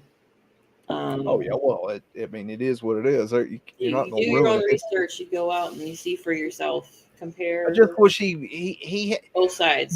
if you know Mark, he can come off as very professional if he wants to, but then It's one he of the also first. likes to play around and joke, which is cool. But when you're in front of the mainstream media and you're trying to be the face of a The theory, face. I mean, you might want to put on the best face you got. Just wear your good shoes is all I'm saying. He was one of the channels I found. But I'm going back to 2014. I can't remember who all there was because once it was about 2 years. I Yeah, feel that like was I did GT 1992 Mustang that sent me all that. that I thought research, it was. and I was good. I'm tired. My mind is. Ugh. That's how I was the other day. Ugh, just stuck in that. Campbell took all my intelligence the other day and used it on his video. And you were tapped out then too. God, that could have been a train wreck. I really could have. When I sent you the GIF earlier, because you said I gotta go to work, I'm working in the woods. I was just looking for a funny GIF of somebody working in the woods, and all I could see on the little GIF was this guy pathetically chopping wood. So I clicked it. I had no idea what was in the background. I had no idea what the thing said and what was in the background. I started laughing my ass off, and I just left it there. And I was like, work, work, work. Oh no, look out behind you. Who is that? Ah, because it was a Bigfoot walking around. Sam Squinch. Gotta love a good Sam Squinch. I was like, I didn't intentionally do that. That's another thing I'm learning is there's so many of these people in our community that believe like in Bigfoot and Sam Squinches, and That's dumbfounding to me because I left that behind like 15 years ago when I first I just woke put up. it It's like you look in in the these basket things and of it's like, there's yeah, you check research. off the little theory boxes and, Sam Squinch, yep, research that, yep, check, okay, get out of here. And I left that behind because it was just, to me, was just I put it in the box or unimportant. file or just it's a creature. No I different I than haven't seen it. I a can't lot of prove it. mythical Get out of creatures. here. I ain't got time for it. It's just, bleh, what the fuck? Half the time it's the backside of a bear and people think they saw Bigfoot. I'm like, that's the butt of a bear. It's very hairy. I'm like, it's a mythological creature I or just it's just find it a amazing that creature. like people like Karen B are like adamant believers in that. Like that they that is like something they like Hooked on a feeling. they believe. It's not like They're they're high on going. I believing. think there could be Sam Squinch. That's not what they're saying. They're saying, I know there's Sam Squinches. There's Sam Squinches all over the place. They're everywhere. They're, I mean, God, what the fuck? I'll just say that they're high on believing. I don't know. That's one area. I there's things I can't get on board with. That's one I cannot get on board with it like at all. Even if it is real, why does it Okay. matter? Okay, there might be fairies in our Cave world. dwellers. Maybe. I don't know. I've never seen a fairy.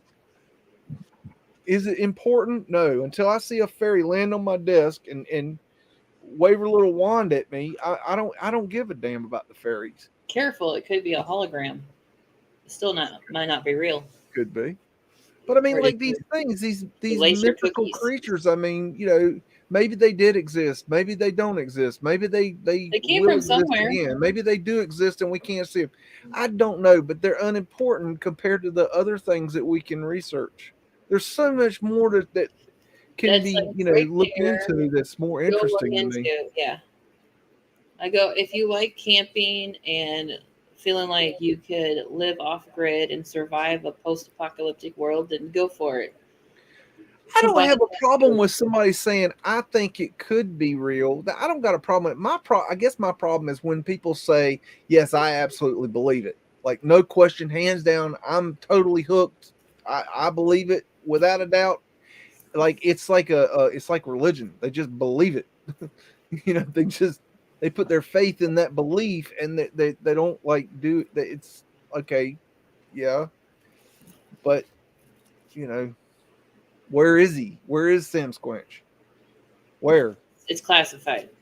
Classified. It's like mermaids and dark, deep sea creatures. We don't know what's down there. Somebody might. We don't. Now, see, deep sea creatures, I don't think we got a clue what's out there. I mean, what is the numbers on how much we've actually like uh explored? Like 10% of the I can oceans? neither confirm nor deny the information regarding the deep sea. I don't think we really have any idea what's out there. I don't know. What was that? 20,000 leagues under the 20,000 leagues under the sea. The I deep think there blue. were probably much larger animals in existence in the past, no doubt. Just like I think there were giants in the past. I think there was a lot of big stuff in the past. I think we did a lot of getting rid of that stuff too, because Yeah, we it's like all to kill stuff shit. that some people have been able to do some legit research on some of their channels where they don't just repeat. They're really trying to research all the stories from all the cultures, mythological, as we call them today, that it came from somewhere, or was it a different time? A lot of them are associated with the zodiac time frame of resets. And I was like, damn. Yeah. They had some really good evidence. They weren't pushing it hard. That was that Jay Dreamer's channel. that I found today, and I was listening to just like 5-10 minutes of it. And I was like, this guy knows what he's I doing. don't have any problem with that. Like you go in, you look It's at the fun to histories and listen you look to. at the mythologies, and you Really say, good to okay, listen look, to something different. there could be something to this. That's fine. I don't have any problem with that. But when we say this is truth, that's Yeah, that. because he sits there and could it You have know, been? that's Could it where have I have been? a You can problem with see it. the Like I passion. don't sit here and tell you that Mudflood Could is have been. absolute truth because I cannot say that's absolute truth. All I can say is, look, here's what I'm finding, here's what I think. And now, if I came up with absolute truth, you'd be the first to know. But there is no absolute truth. That there is no like, CIA document that's declassified that says, "Yep, they mud flood the earth, and here's the proof of it." And we haven't found that document yet. I don't think the CIA has it. It would be like No, in the vault of the Vatican basement no, CIA is a joke. stuff. It's a psyop put inside of a psyop. You I just don't don't even, know. does the Vatican even have it? I don't know. I mean, Well, I don't. they burned down a couple, really big libraries, and they've Well, been burning well, books. the That's the thing they do. okay, They they burn did books. burn. Okay, they did burn down a lot of libraries, but what a lot of people don't know is that they removed a lot of the documentation Mm-hmm. before they burned down the libraries because they knew they were Where they coming. put And then, but people miss that part. They don't remember that little tidbit of yeah. information. Yeah, Did they they burn a lost a building lot of it. down to make you think that the stuff was still inside of it? Well, there was stuff still inside of it. They did burn down, Curtains. The but see, curtains. they had That's what tons. you And light see, on fire was the they curtains. had these laws where if you pulled into the ports, where if you had records of maps or books on board, that it was laws that they had to be able to copy those records, and so you couldn't leave without them getting a copy of it. And so they had all this documentation of all kinds of stuff. They had that in But that's the China one we too. know about. Alexandria is the main one they talk about that we know of. Yeah, yeah. There had to be more libraries. There were. That was just the biggest one, I believe. He But touched I've one. touched melted brick buildings. Was it still hot? See, that's kind of like that. Okay, let's just jibby jaw about that for a second. Okay, look, it's a comment like this that you've got to, you know. Okay, look, on face value, I don't know what Three Fingers is trying to say there. That it's pointless. Okay, what I'm trying to make point here is that let's just say somebody says, "Well, I've touched a melted brick building." Okay, well that tells me like the viewers, okay, everybody else in chat or whatever, they're looking, they're going, "Wow, he's touched a melted brick building. It must be true." Okay, he's done. But here's my thinking is, well, okay, where is this melted brick building? What building? Where when did you do this? Where is it?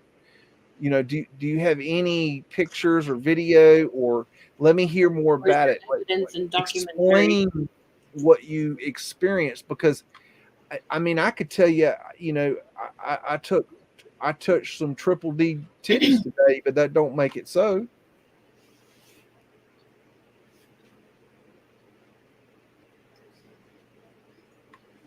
Was the building melting before or after the happy brownies? Was it a clinker brick building? No, seriously, that's a serious question. I've touched a melted brick building, but was it a clinker brick building? If it was a clinker brick building, then I there's can't no think big of deal. words. You've just touched a clinker brick building, and there's nothing to that. Here, I field mean, trip. here's my point: that Field you trip. make when we make these statements and just leave them hanging with nothing, no explanation, then You're hanging it with makes the me dangly fruit. question. Okay, wait a minute. Where's the rest of the question or the statement? Like, You've and been hanging. I'm not picking on you, Three Fingers. I'm just saying that I see this all the time, You're being used and as an it's example. frustrating. It's so frustrating. But he said he'll take you there tomorrow. You got a double field trip. Yeah.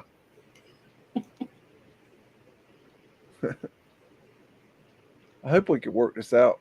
I don't know if we're going to be able to, I don't know if it's going to be tomorrow or not. He's got to, it's a complicated situation because it's got, he's, you got,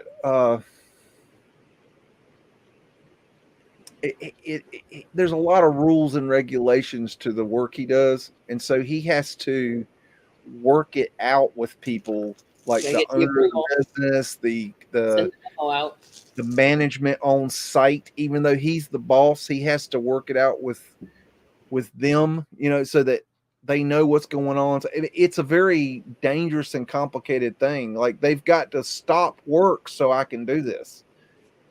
You know what I'm saying? It's not a joke for me to go do this. So he's got. I don't know when it's going to happen, but I said, man, I don't care if you let me film from outside the building looking in. Let me do it, get on there. It's hard to be a good example of saying, "Hey, what you said was a good example." No, keep bugging us. It just being put on the spot is like, no, you're not bugging me. It's just I'm trying to explain that when you make a blanket statement like that, and I hear this all the time, is that you've got to go further. What else? What else? Explain what you're saying. Yeah. Go seek and find and show. You touched a melted brick building. Where did you do this? When did you do this? Like, give me like a more. Was it out in the middle of the desert? Okay, if it's out in the middle of the desert, was it a melted brick building? How do you know it was a melted brick building? Did you archaeologically go through this melted brick building and document your find? I mean, not trying to be an asshole. I'm just trying to, these blanket statements are rampant in our community. They don't do us any good. They don't further the conversation. Building off of the statement of saying, well, where is it? Where is it? Where is it? It's almost like you're dangling the goody fruit. And he's like, well, where is it? Because like you said, if it is true, well, there you go. Well, let's put that. I'll just tell like it is. I think Three Fingers hangs out with the Meltards. I know this. This isn't news to me. I already know that. Three Fingers. I'm not, that's not, I'm trying to help you. I'm trying to help you see what's going on here because it's really difficult. Any Meltard worth his, any Meltard worth his salt nosed Bigfoot built the pyramids.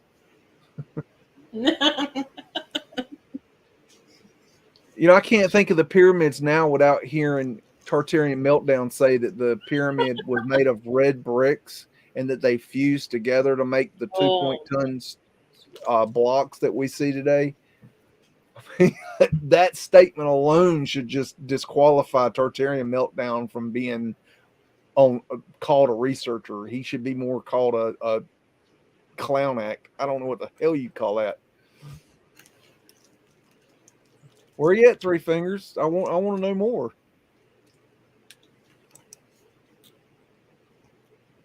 Seriously, what was the statement? Let's read the statement again. Let's go. But I've touched melted brick buildings. I've touched melted brick buildings. That's your statement. Okay? More. I want more.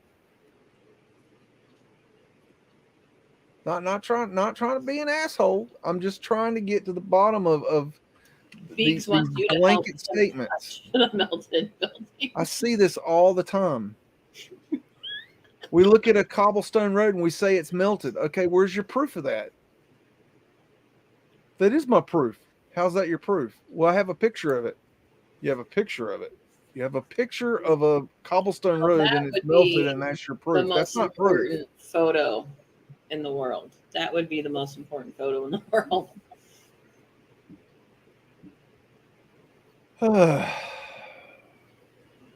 So frustrating. I don't know what's going on there. I don't know what's going on in that camp. I'm so confused about that. I don't know where that started, why that's happening. Like, I don't trial and error. Research is trial and error. And that's what you basically do Wednesdays, is in the simplest way to say a tutorial on how to research. Okay, that's I didn't get to read your comment when you put it up there. Oh, okay. You know, I Even trial and error between the two of us. Of we've only known each other since the last weekend of August. I've been doing research so long, it just comes so second nature to me. I don't know how people don't know how to do it. So I guess that's my problem. Is I guess I'm confused as to how us as awakened beings don't know how to research. How the No. hell did we wake up if we didn't know how to research, or at least when we woke up learned how to research? I mean, it That's the should be like problem with Awakening unschooling 101. yourself. It's really hard. I homeschool my kids, and I went to the school system, and I worked in the school systems after I graduated. And I always said I never want to put my kids in the school system because it's bullshit.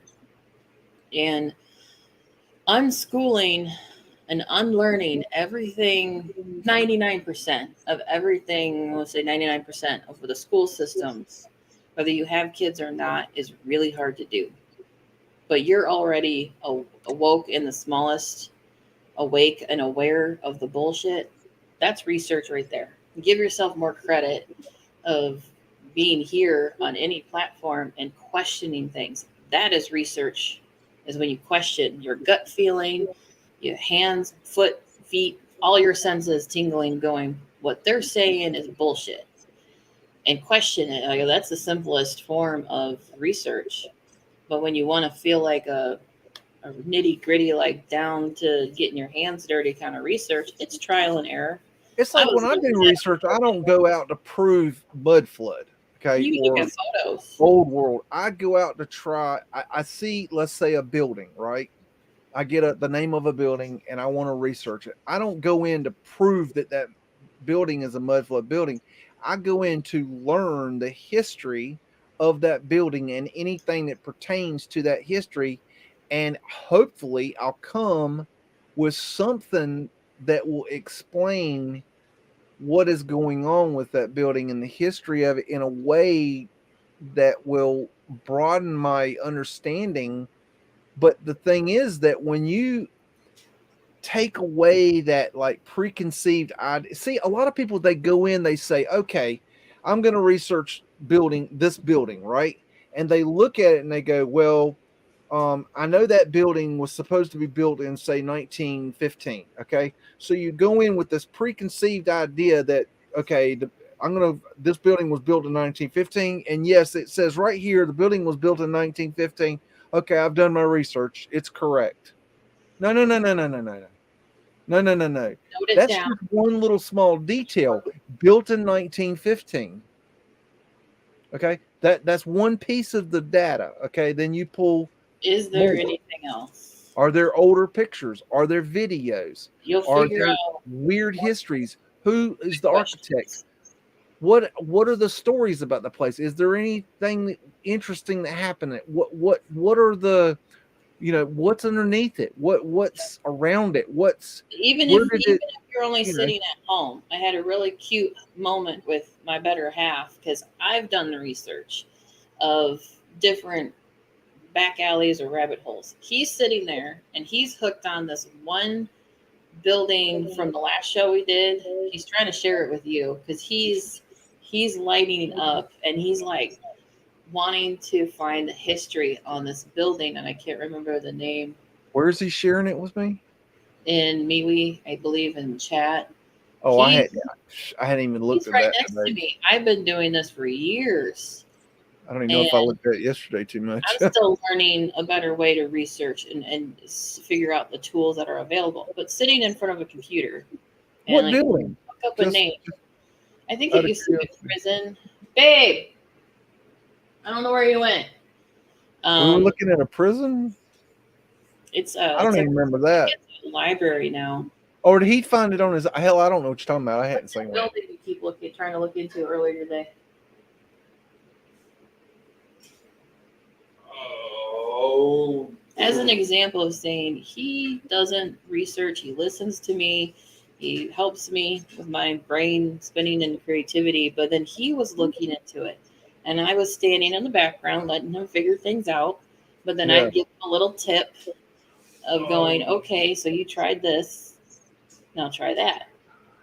And then he hit a wall, or he thought he hit a wall. And I'm just like, no, step back, look at it. Sometimes you look at something and you got to come back to it like a few days later, or even a month later.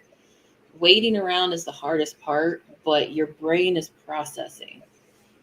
You're taking it all in. It's part of the research. It's part of, I take a break and I'll go to like Autodidactics channel and I'm listening to his guests talk about the realms of elves and astrological signs. Like, there's nothing to what I'm doing now, but it was a Right. break. But I Yeah. love listening to that stuff. See, I did all that stuff 15 years ago, so I don't even like. See, I've I moved still have, I'm like still past having that. It's interesting questions. stuff. It's just I've moved past it. I'm still having questions with the spiritual realm or spirituality, if I could say it, or faith-based information of stuff. Because you asked me about that before when I said I looked into everything years ago. I was like 20 years ago. I thought I knew good enough then as to, you brought up simulation theory. And I'm trying to figure out if that's what my deja vu is actually related to. Because him, my better half, and I are having all these deja vu increases where I felt like I already lived this. And it doesn't make any sense unless it's multi-universe or a simulation theory, because it's so real. And then we have this weird bubble, dream-like, it's more as if we were on drugs, in-depth feeling of going like something else is going on here. It's more than just being aware. I think simulation theory is probably where we're all going to end up on. But I try to look at the research from the standpoint of, okay, if simulation theory is correct, that means that at some point they change that simulation, and so I look for those changes in the matrix, okay, so to speak. Which And is, I have shown you some of those before. yeah, And you remember those? Talking about, well, it made me think of even the Mandela effect topic. Is saying, is that simulation? Because, like you said, is it just kind of like groups, large number of groups of people remember things differently? And Mandela effect is basically that's what I think it is. I think it's a change in the matrix. Yeah. An older video that you were on, changing the simulation. You brought up your point. You brought up your point, but nobody else was listening, and they were making fun of you over it. And I was like, wow. Yeah.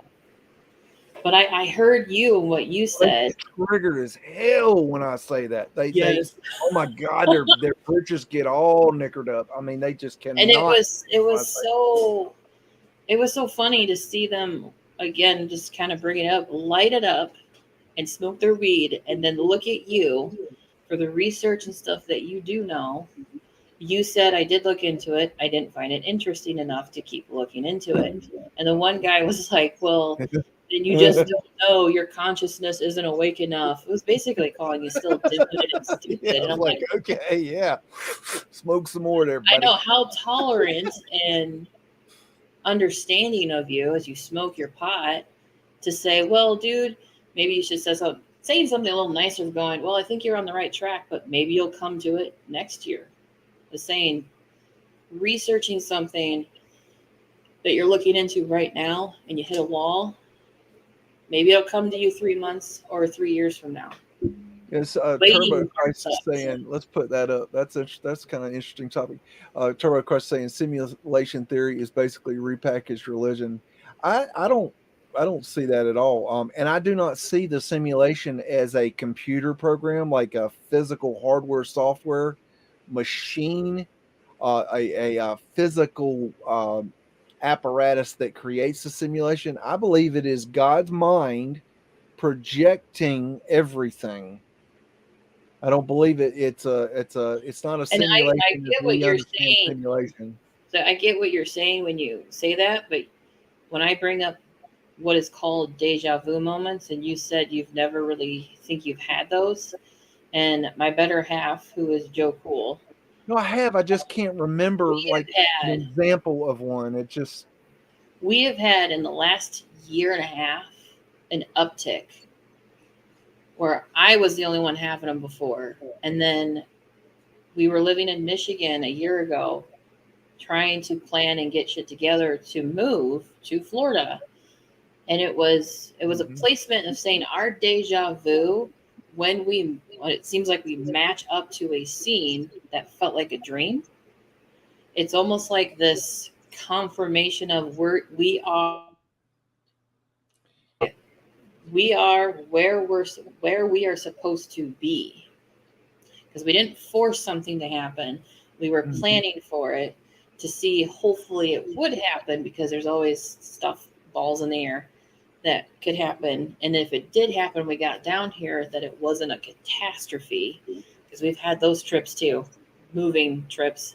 And it'd be like, we had so many deja vu sequences or something, where it's just like we caught up to something and we're standing there going, I feel like I've already been here. Was it a dream or was it something else? I've had those experiences. Yeah, definitely. I Like, can't give you an example of that. It's just it confirmed I had it where in we my were mind. supposed to be in our journey of life. I was like, this is trippy. Right. And I don't do This drugs. is an interesting comment. Charlie Christ is going on with this previous comment. He says it's the same as believing God simulated and creates the realm. That is exactly what I believe. That is I'm a pantheist, and I believe that all is God, and that God is everything and creates everything, and that is exactly what I I believe. wonder if I don't know you, what you believe, and it's okay. You can believe whatever you want to believe, but that is exactly what I believe. yeah, but I wonder if you were to talk about it and like have maybe a live show, or maybe a pre-recorded show and then a live show to follow up with talking about this area for yourself. Not like you're going to offend anybody. It's just what you've come across. Because even I'm sitting here going, I'm questioning a lot of stuff that I thought I was settled on. Because if it was evil and it creeped me out, I was aware of it, but I stayed away. Whereas now I'm like, it doesn't creep me out. Is it a possibility? Yeah, I I I had to go. Okay, I was Christian up until I was 18, and then when I woke up, I studied all the major religions around the world, um, and I had to go around my ass to get to my elbow before I came uh, to my conclusion of being a pantheist, and I had come to this conclusion, but I didn't know what to call it, and it took me lots of searching to find that term, pantheism, and it has nothing to do with pan or paganism or anything like that. Excuse me, but I had to search all around in order to figure out what I wanted to believe, what I believed, and what fit with what my understanding was. And I don't care what you believe. That's your problem. You believe whatever the hell you want to believe. I'm just telling you what I believe. I don't push I'm not pantheism is not a religion. Okay, I don't believe in fucking religion. Fuck religion. Okay, it's a spiritual belief. Okay, and I'm not here to change your mind on your connection with God. You have whatever connection you want to have with God. That's your connection. That's your problem. Okay. What I don't like though is people pushing their belief on me. Take your belief and you can talk about it, but when people push it on me, they get served. I don't give a fuck about your opinion. Well, let's see. I'm sitting I here. just don't. I'm like, I'm asking because it's not something, like you said, people don't have conversations. And I'm People are afraid to asking, talk about politics and religion. Okay, they're scared to death of having that conversation because they're afraid everybody's going to get their knickers in a bunch. I don't want Well, to we call need it to get our religion. knickers in a bunch.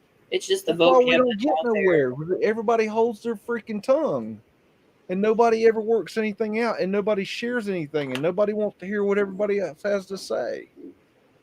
Yeah, that's why I was like, I'll wondering listen and to you. asking. I don't listen to. I get a lot of people telling me a lot of different spiritual beliefs, and I'm like, thanks for sharing. It's just not my belief. Okay, move along. I mean, I don't. Even when we first started talking more in depth 2 or 3 weeks ago, I didn't grow up in a church setting. I didn't come to church till I was like 20 through a friend, a coworker, a friend, and I was church hopping with friends because it was their church, but I didn't know, and I was looking and trying to figure things out. My husband, he grew up in a church setting, and I'll say the North is different than the South. Yeah. He grew up in Florida, which doesn't seem like it's the South, but Florida is not the South. Let me correct you right there. They stopped selling sweet tea at the Florida line, and that is not the South. I'm sorry, I got to stop you right there. Bullshit. Okay. It's a different kind of South here and there because there's a lot of similarities. There's only one South. I'm from the North. The Florida Georgia line. I'm from the North. Okay. Well, I'm from the South, and I'm telling you where this line starts is the Mason-Dixon line, and it ends at the Florida Georgia line. Period. Because they stopped serving sweet tea at the Florida Georgia line. I know. Let me tell you, parts of Florida, because of tourism, are very much just not Southern. But it's the South, but it's not Southern. How about that? Is that working? They're south of the South. Yes, I'll agree with that. Anyways, he grew up going to church, and so he has that background of being, I would say, like being familiar with the Bible and the upbringing. Where I'm in the North, there was churches, but my family, we didn't go to church, so I didn't know anything about anything. Yeah. And we were I was devout Christian. Oh, and we're the same age. Oh yeah, we're the same age, and that was what I was taught. Huh? That's what I was brought up on. I mean, that was I was expected to go to church every Sunday and go to church group. I think you and Joe Cool would have a great conversation because he was asking me what I might have found out about you and regarding what I'll call faith beliefs. And I said, well, he mentioned this, but I don't know much about it. And he was like thinking, oh, I've heard of it. I think I know where he's getting at. And I said, I don't know, but you two would sit down and have a great conversation because of the information he's got and where he's coming from. It's real simple. My belief is pantheism. It means that all is God. Okay. Yeah, I told him that. Everything else and throw it out the window. Because I said, remember the Pocahontas song, The Colors of the Wind? Which didn't help, but... We got a comment here. Let's look at this. Turbo Christ. I think we are walking bone antennas that are receiving a signal consciousness tuned into our individual bodies. That's I'm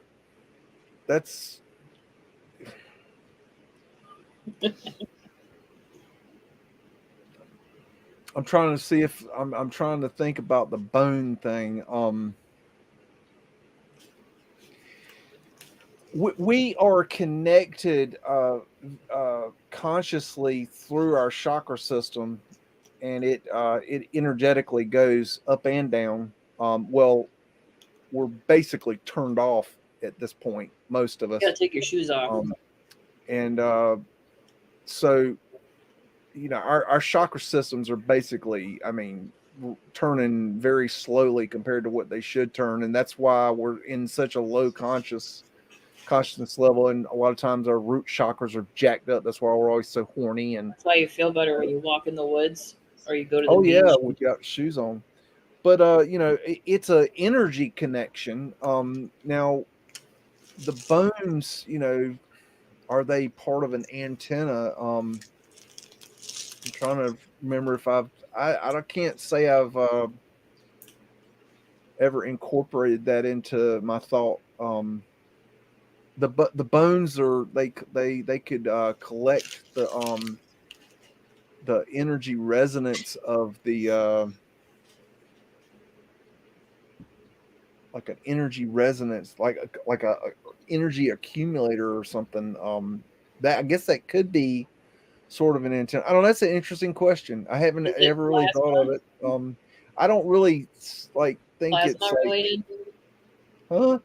Is it? Tired, so my brain is half firing. Well, I wonder I'm if like like a like missing some spark plugs right now. parts in our bodies that That didn't answer regulate the shit to energy. Turbo Christ. He's probably going, "What the fuck is that crazy motherfucker talking about now?" Sorry, folks. I've had a long day. It's been a The long day. plasma in the body, does Huh? that have anything to do with the bones, the plasma, and the blood, and the bones to be an Well, yeah. I antenna? mean, you know, that could be a an energy. Is that why they like suck the plasma out with your blood donation? They need people to donate their plasma Well, because there's it's energy in the blood. I mean that definitely. some rabbit holes. They love sucking blood out, don't they? I don't Bone know. magic is real. Freaking weirdos. There is his other comment. Uh, Oh, wait. you clicked it away. Wait a minute now. There's one more. No. Where are you at? There's one right here. Hold on. Let me get this one first. I think Sure. this one before that one. Kind of like a radio receiving a radio signal. I mean, our consciousness, our chakra system is like that. Um, I don't know the answer to that. I don't really know the answer to that. The bone. I guess he's talking about the bones. I don't really know how the bones come into play because the bones are part of the. Here's my thinking: the bones are part of the, they're part of the meat suit. Okay, they're not our consciousness. They're not our soul. You know, so our consciousness is wrapped around this energetic field we call the chakra system. So it's the energy, but and I do know that like the reason they put us in boxes in the ground is because they want to trap that energy that's trapped in the bones I never thought in the about that. ground so it doesn't dissipate back into the earth. Um, so that's why they put us in boxes. Boxes fall apart. That's why the Indians dot not feather they burn the bodies because then the ashes then they can go That was back to going the to be my earth next and be question. regenerated, and it releases that energetic um, presence in the bones and the body and the skin and hair and all that. We're just a meat. See, you're not. We're not this. I'm not this. This is just a meat suit. It's a dangling participle. Okay, it's a meat suit. Okay, I'm not this fat ass. Okay, I'm not. This isn't me. This is a Body disguise. is a temple. It's a big temple. It, it, I am not. I am the who I really am is this energetic. Okay, this energy, this soul. That's who I am. And when you die, okay, before you die, okay, you're on your deathbed, right, and you're dying. You're gonna die, right? Before you experience that pain of death, your soul leaves your body. Your body experiences the pain, but you're gone. Okay, and you don't experience it, and your body might shake and rattle and hum, but it's just your body dying. Okay, it's Your not nervous you system. because you're not gonna have to go through that. That's Your why so nervous many system people they don't separates. remember traumatic experiences because your soul will leave your body during a traumatic experience so that it doesn't have to experience that traumatic experience. Your body does, and then the soul will come back in. Oh, wait a minute. Where's where's the question you wanted to bring up? Now that we got that one. There. Bone magic is real and very common practice hundreds of years ago. Lots of giant bones were ground up used for potions. Seen in movies. That's quite possible. I mean they sure hid it from us. I bet they were pretty cool, the giants. I bet they were pretty cool. I bet they were neat to hang around with. I bet they like eating small meat bags. I mean, I think it's possible also that there were some giants that maybe kind of like to eat things that were walking on two legs. You know, possibly that could be possible. Like some of the big giants, maybe. The bigger ones, they were I mean, bullies. if you have an annoying little twit, you know, like a flea poking you in the foot with a stick, don't you imagine you might put him on a skewer and cook him Just up for like a little flick hors them, d'oeuvre? just flick them. I mean, Play can you blame him really? I don't table know. football with them. Here's something else he said. Okay. The original people that inhabited America would bury their dead only a foot or two in the ground and sleep on top of the bones for a week or two and straight after they were buried. That's creepy. I don't think I've ever heard that. That sounds like voodoo. Like, where does that come? And when you hear, okay, this is another example. What I'm saying is like a blanket statement. Get back up there. It's like a blanket statement. Originally, people that inhabited America. Okay, what part of America? Which America? North America, South America, Canada, America, the Americas, or America that we know as we call the United States. And Original so, people. which part of America? Like which area? I mean, like because different people in different areas have different traditions. You see what I'm saying? So that's like a blanket statement. So that's like saying all the Americans that were here, they all slept on the dead bones for shits and giggles. I mean, Here is his next statement. I want more, is what I'm saying. There's a little bit more. Probably won't answer your question, but They claim it gives them energy and power, helps unlock their ancestral genetic DNA. there was just a little bit more that he was sharing. I mean, yeah, I mean, I believe that. I tell people all the time when I die, just throw me in a barrel, light a match. And I'm not joking about that because the longer you stay in your bone and skin form, the longer your energy stays in that bone and skin.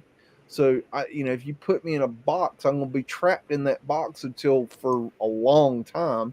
I would rather go right back to the earth so that that energy can be, reabsorbed back into the universe, and I can get that Everything. energy back because that energy will follow you. Okay, what did you put up there? I didn't see it. I was running my mouth.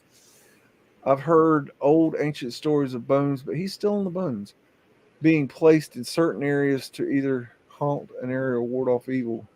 Where are you reading all this? I mean, is this ancient Indian folklore or what? Superstitious, Like, give me more. I mean, spiritual. Here's I a need fun more. one. Can bones melt? Keep in mind, I'm tired, so my mind is firing on half. Cylinders. Yeah, I'm doing the best I can. We're going way past when I wanted to go here, but No. Do you know if bones can melt? can bones melt? Ashes to ashes. I don't. I've never even thought of that. I know. I mean, Soaking a body in a barrel of vinegar, they can get very rubbery. well, I know you can put them in acid and they'll dissolve. There you go. Well, Ask acid Dahmer will heat about up that. anything. Jeffrey Dahmer knew how to do that. That's what he was doing when they So I found guess him. it depends on the chemical element agent of the periodic table, how you want to mess around with things. Bones melting, because I know that when you cremate the body, the bones are going to become dust.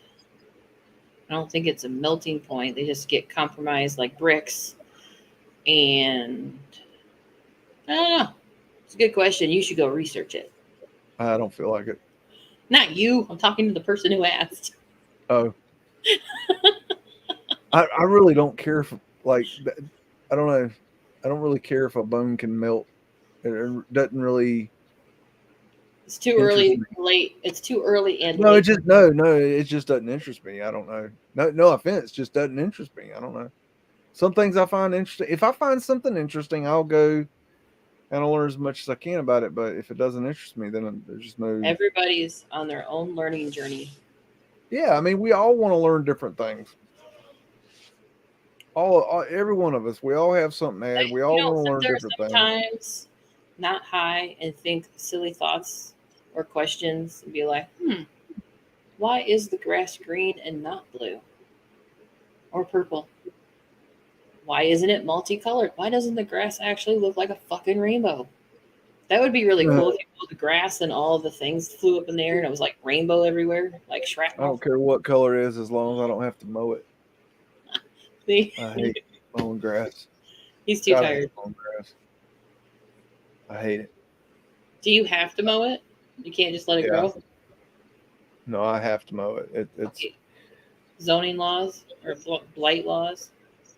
it's part of what I have to do. It's just part Your of life it. goals? No, it's not my life goals. No, you said like you live in the woods or something. I don't live in the woods. there's a road 30 feet that way. The street road or like a dirt road? Highway. Trail? There's a highway. A 2-lane highway right there. I'm in the country, but there is a highway. I mean, it is. I am. Yeah. What was the question? I don't even know what the question was. Here, somebody has an answer. Do bones melt? But they grind them up. Do not melt.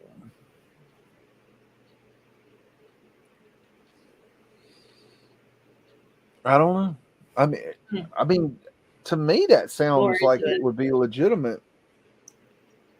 But then again, I mean, I'm not a witch doctors, I think, wear chemist. I don't know. And like shamans and stuff in different cultures, so whatever they want to do with bones. I'm not qualified to not for everybody.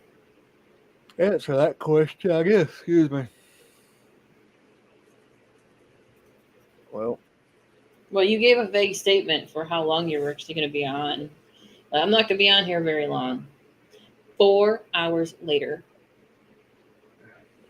Put in the little SpongeBob thing of 4 hours later. Well, it says a lot about our community that people are interested in just popping up and having somewhere to just chitty chat and talk about random topics. And I mean, that's really cool. That says a lot about the people.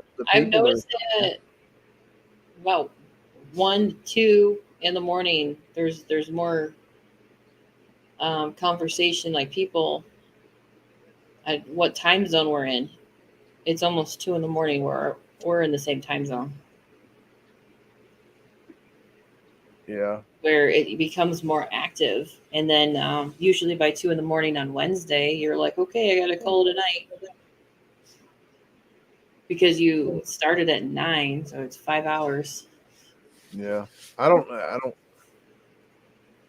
would love to do the show on like Sunday night, but Not during football season. Fuck. Are you serious? No, that would be Joe Cool, my tech support. Don't they got like this thing called like where you record it and you watch it back? Everything off the internet. I am not a sports person. I'll be the first to tell you, I am not at all a sports person. I don't. Oh no, I do sports because physical activity is important and you need to have fun with it. I don't pick a team or pick one thing. I am that. I make fun of, I mean, sex is a good physical activity. It's a sport. That should be a national Olympic sport, sex. We should have a competition between the countries as to who can do the best nasty. I'm just saying, gold medal. I'm sure they do. It's just not family friendly to look at. I'm just not a big. I love skateboarding. I like BMX. I like hockey, some. Oh, there's crypto. I thought someone said Bernie was here. And basketball and I've been to all these kind of I've been to baseball. Like I saw. I don't know if he can hang in there. He's really tired. Can you tell? What do you say? If you're wanting, if you're still wanting to stream for another hour or so.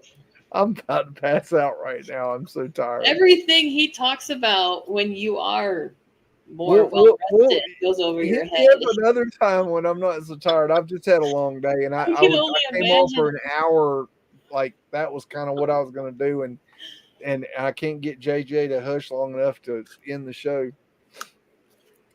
Okay, it's all about there you go, disrespecting women. You disrespecting women. Go. I'm sitting here going, Crypto comes on, and you're that. You're so dumb. You are really dumb. For real. Oh my god. I think it would be great for him to come on with you being that tired. That would be that. Yeah. Everything he talks about your life over Bernie talks over my head anyway, so what would happen then? I mean, I know. Bernie starts talking science, and I'm like, what did he say? I'll be quiet because I like listening to it. I'm like, I don't have. Maybe I just don't have a science mind, so that stuff goes way out. I have the mindset for it, but I'm like, I don't have like where I feel like I could share and bring anything to the table. Science class. To talk about it, but I slept real good in science class because they had those big black desks, you know, that they were high and you could get the perfect sleep in there. That too. Oh man. Oh, it was fun. So good. Sneak so good. Under the table and camp out. Nothing else. I had a friend in science class one time. His name was Jeff, and he was we were sitting. I'm the one that can't stop. You know, they had the science the science desk, right? The black table desk, and you had two people sitting at each desk, right? Well, my buddy Jeff was sitting beside me, and one day I didn't know he was doing it. I didn't realize I was just kind of just sitting there like this, you know, and he's over there with some super glue, and he's sniffing it. And he did this number, super glue, and he super glued his fingers to his nose like this. And he's like, dude. And I'm like, what? He's like, God. And he couldn't get off. And he had to go to the teacher and tell her that he had super glued his finger to his nose. He wanted to see how long it took for it to stick. Right? He was sniffing it. He was high. But when you tell the teacher's like, why? What were you doing? Why were you doing that? You're like, I was trying to do a timing study of how long would it take before I realized it was stuck. I wasn't sniffing it. Right? You believe me? Nope. Nope. Yeah, see, I'm the one that can't stop talking. I don't know. I'll tell you what. Let's get going for tonight because I really am. I'm about useless at this point, and that ain't no good for nobody. And poor Bernie's just laughing his ass off. We're just here to make him laugh. Well, catch up with us another time. You come on, chitty chat with us, Bernie, because I'm sure you could come and fly some science past me. Make me look stupid. Be good to go. Absolutely, that's a good show. Nah, Bernie, we'll see what. Yeah, come on. You just hit me up. Just come on. We're trying to get more open about like getting people on.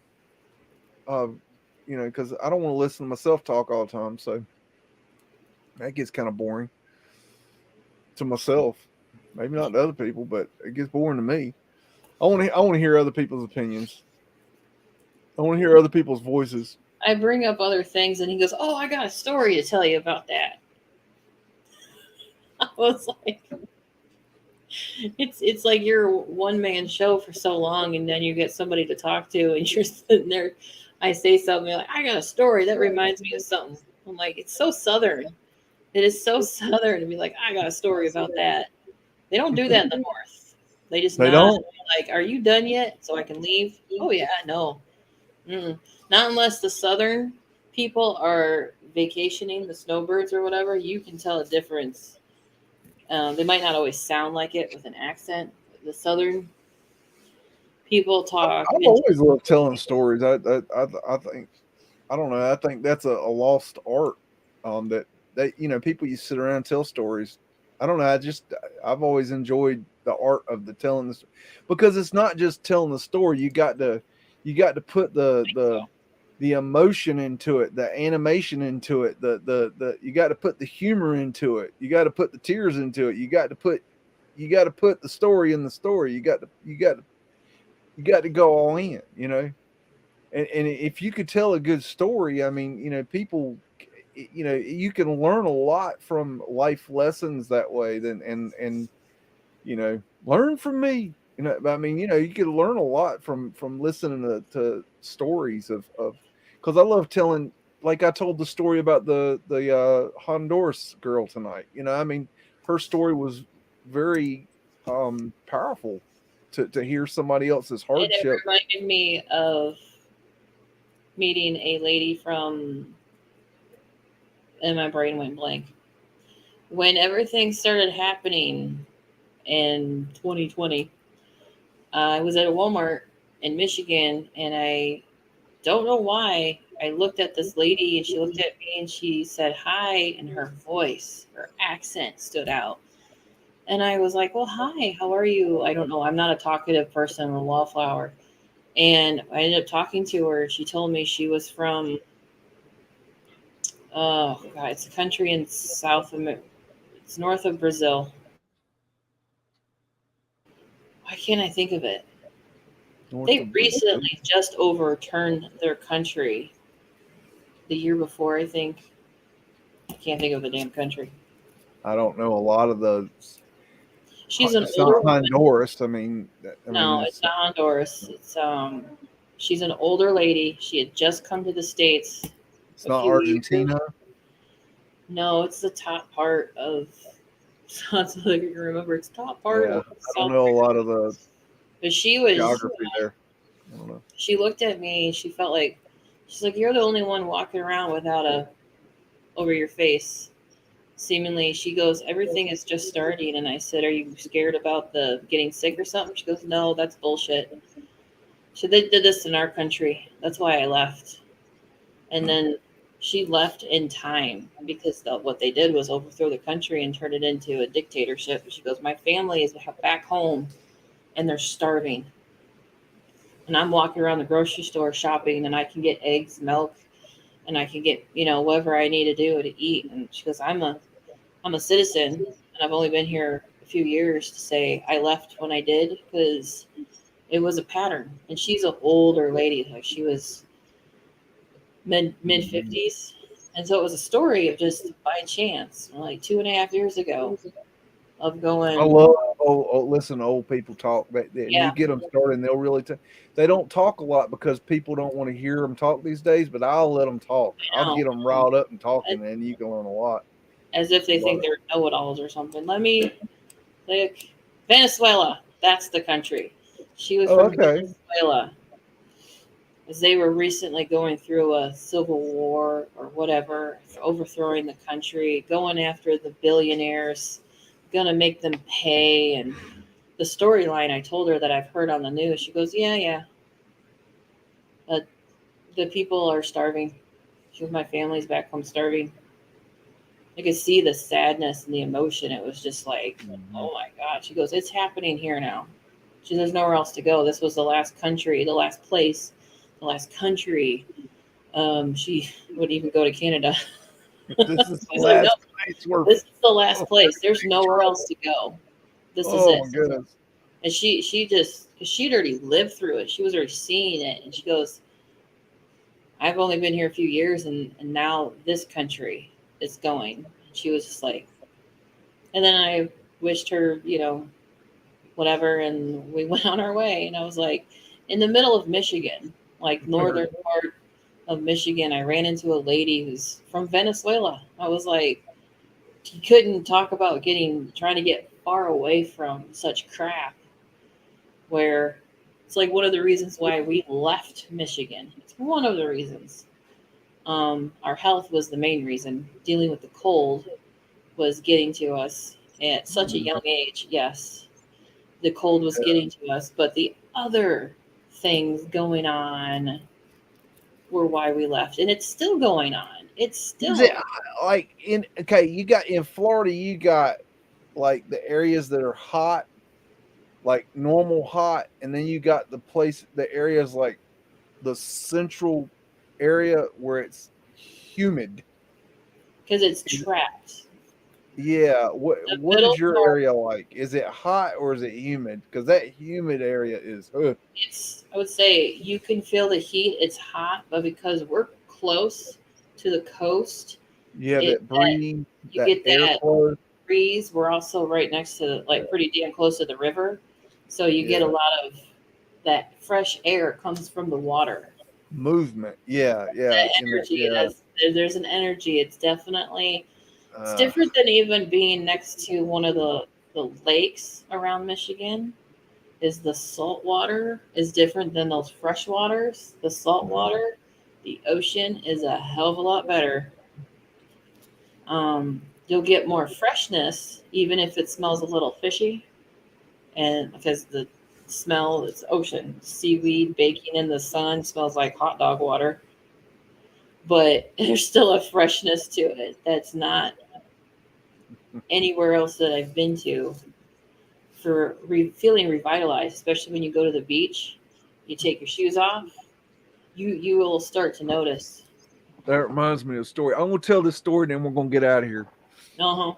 So I went to a summer camp one time called Camp Don Lee when I was a little boy, and they had a lightning storm, and we went out the next morning, and there was a bunch of fish that were like frozen because they had been hit by the lightning in the water, and they were all washed up on the beach. And I grabbed a couple of them up, and I took them back to my bunkhouse, and I put them in my suitcase. And then I came down with strep throat, and they put me in the infirmary, and uh, um, they called to get me out of there, and go to the doctor and everything. And so we left and went to the doctor and got the medicine or whatever, and went home and everything. And when we got back, this was when I was pretty little, and my grandmother opened up the suitcase, and it was nothing but dead fish that had been in there for several days, because it took her several days to get to the suitcase. She wasn't real happy with me. So I had some fish, frozen fish for to bring home with me. So that's my little story. I've had a weird life. Anyways, I hope you guys I think everybody has. They just don't had know a how good to share time. it. Or just they don't feel comfortable sharing it. I don't know why I shared that, but anyways, I'm delirious, so I'm gonna go get some rest, guys. Okay, I'm gonna shut it off here. We'll see you Wednesday Yeah, night well, for Mudding the with question Beags at the Live. bottom is yes, we'll end up like the dead fish in the suitcase. We could end up like Venezuela, absolutely. Okay, we'll see you soon, everybody. JJ and Beags are gonna be out. Love you.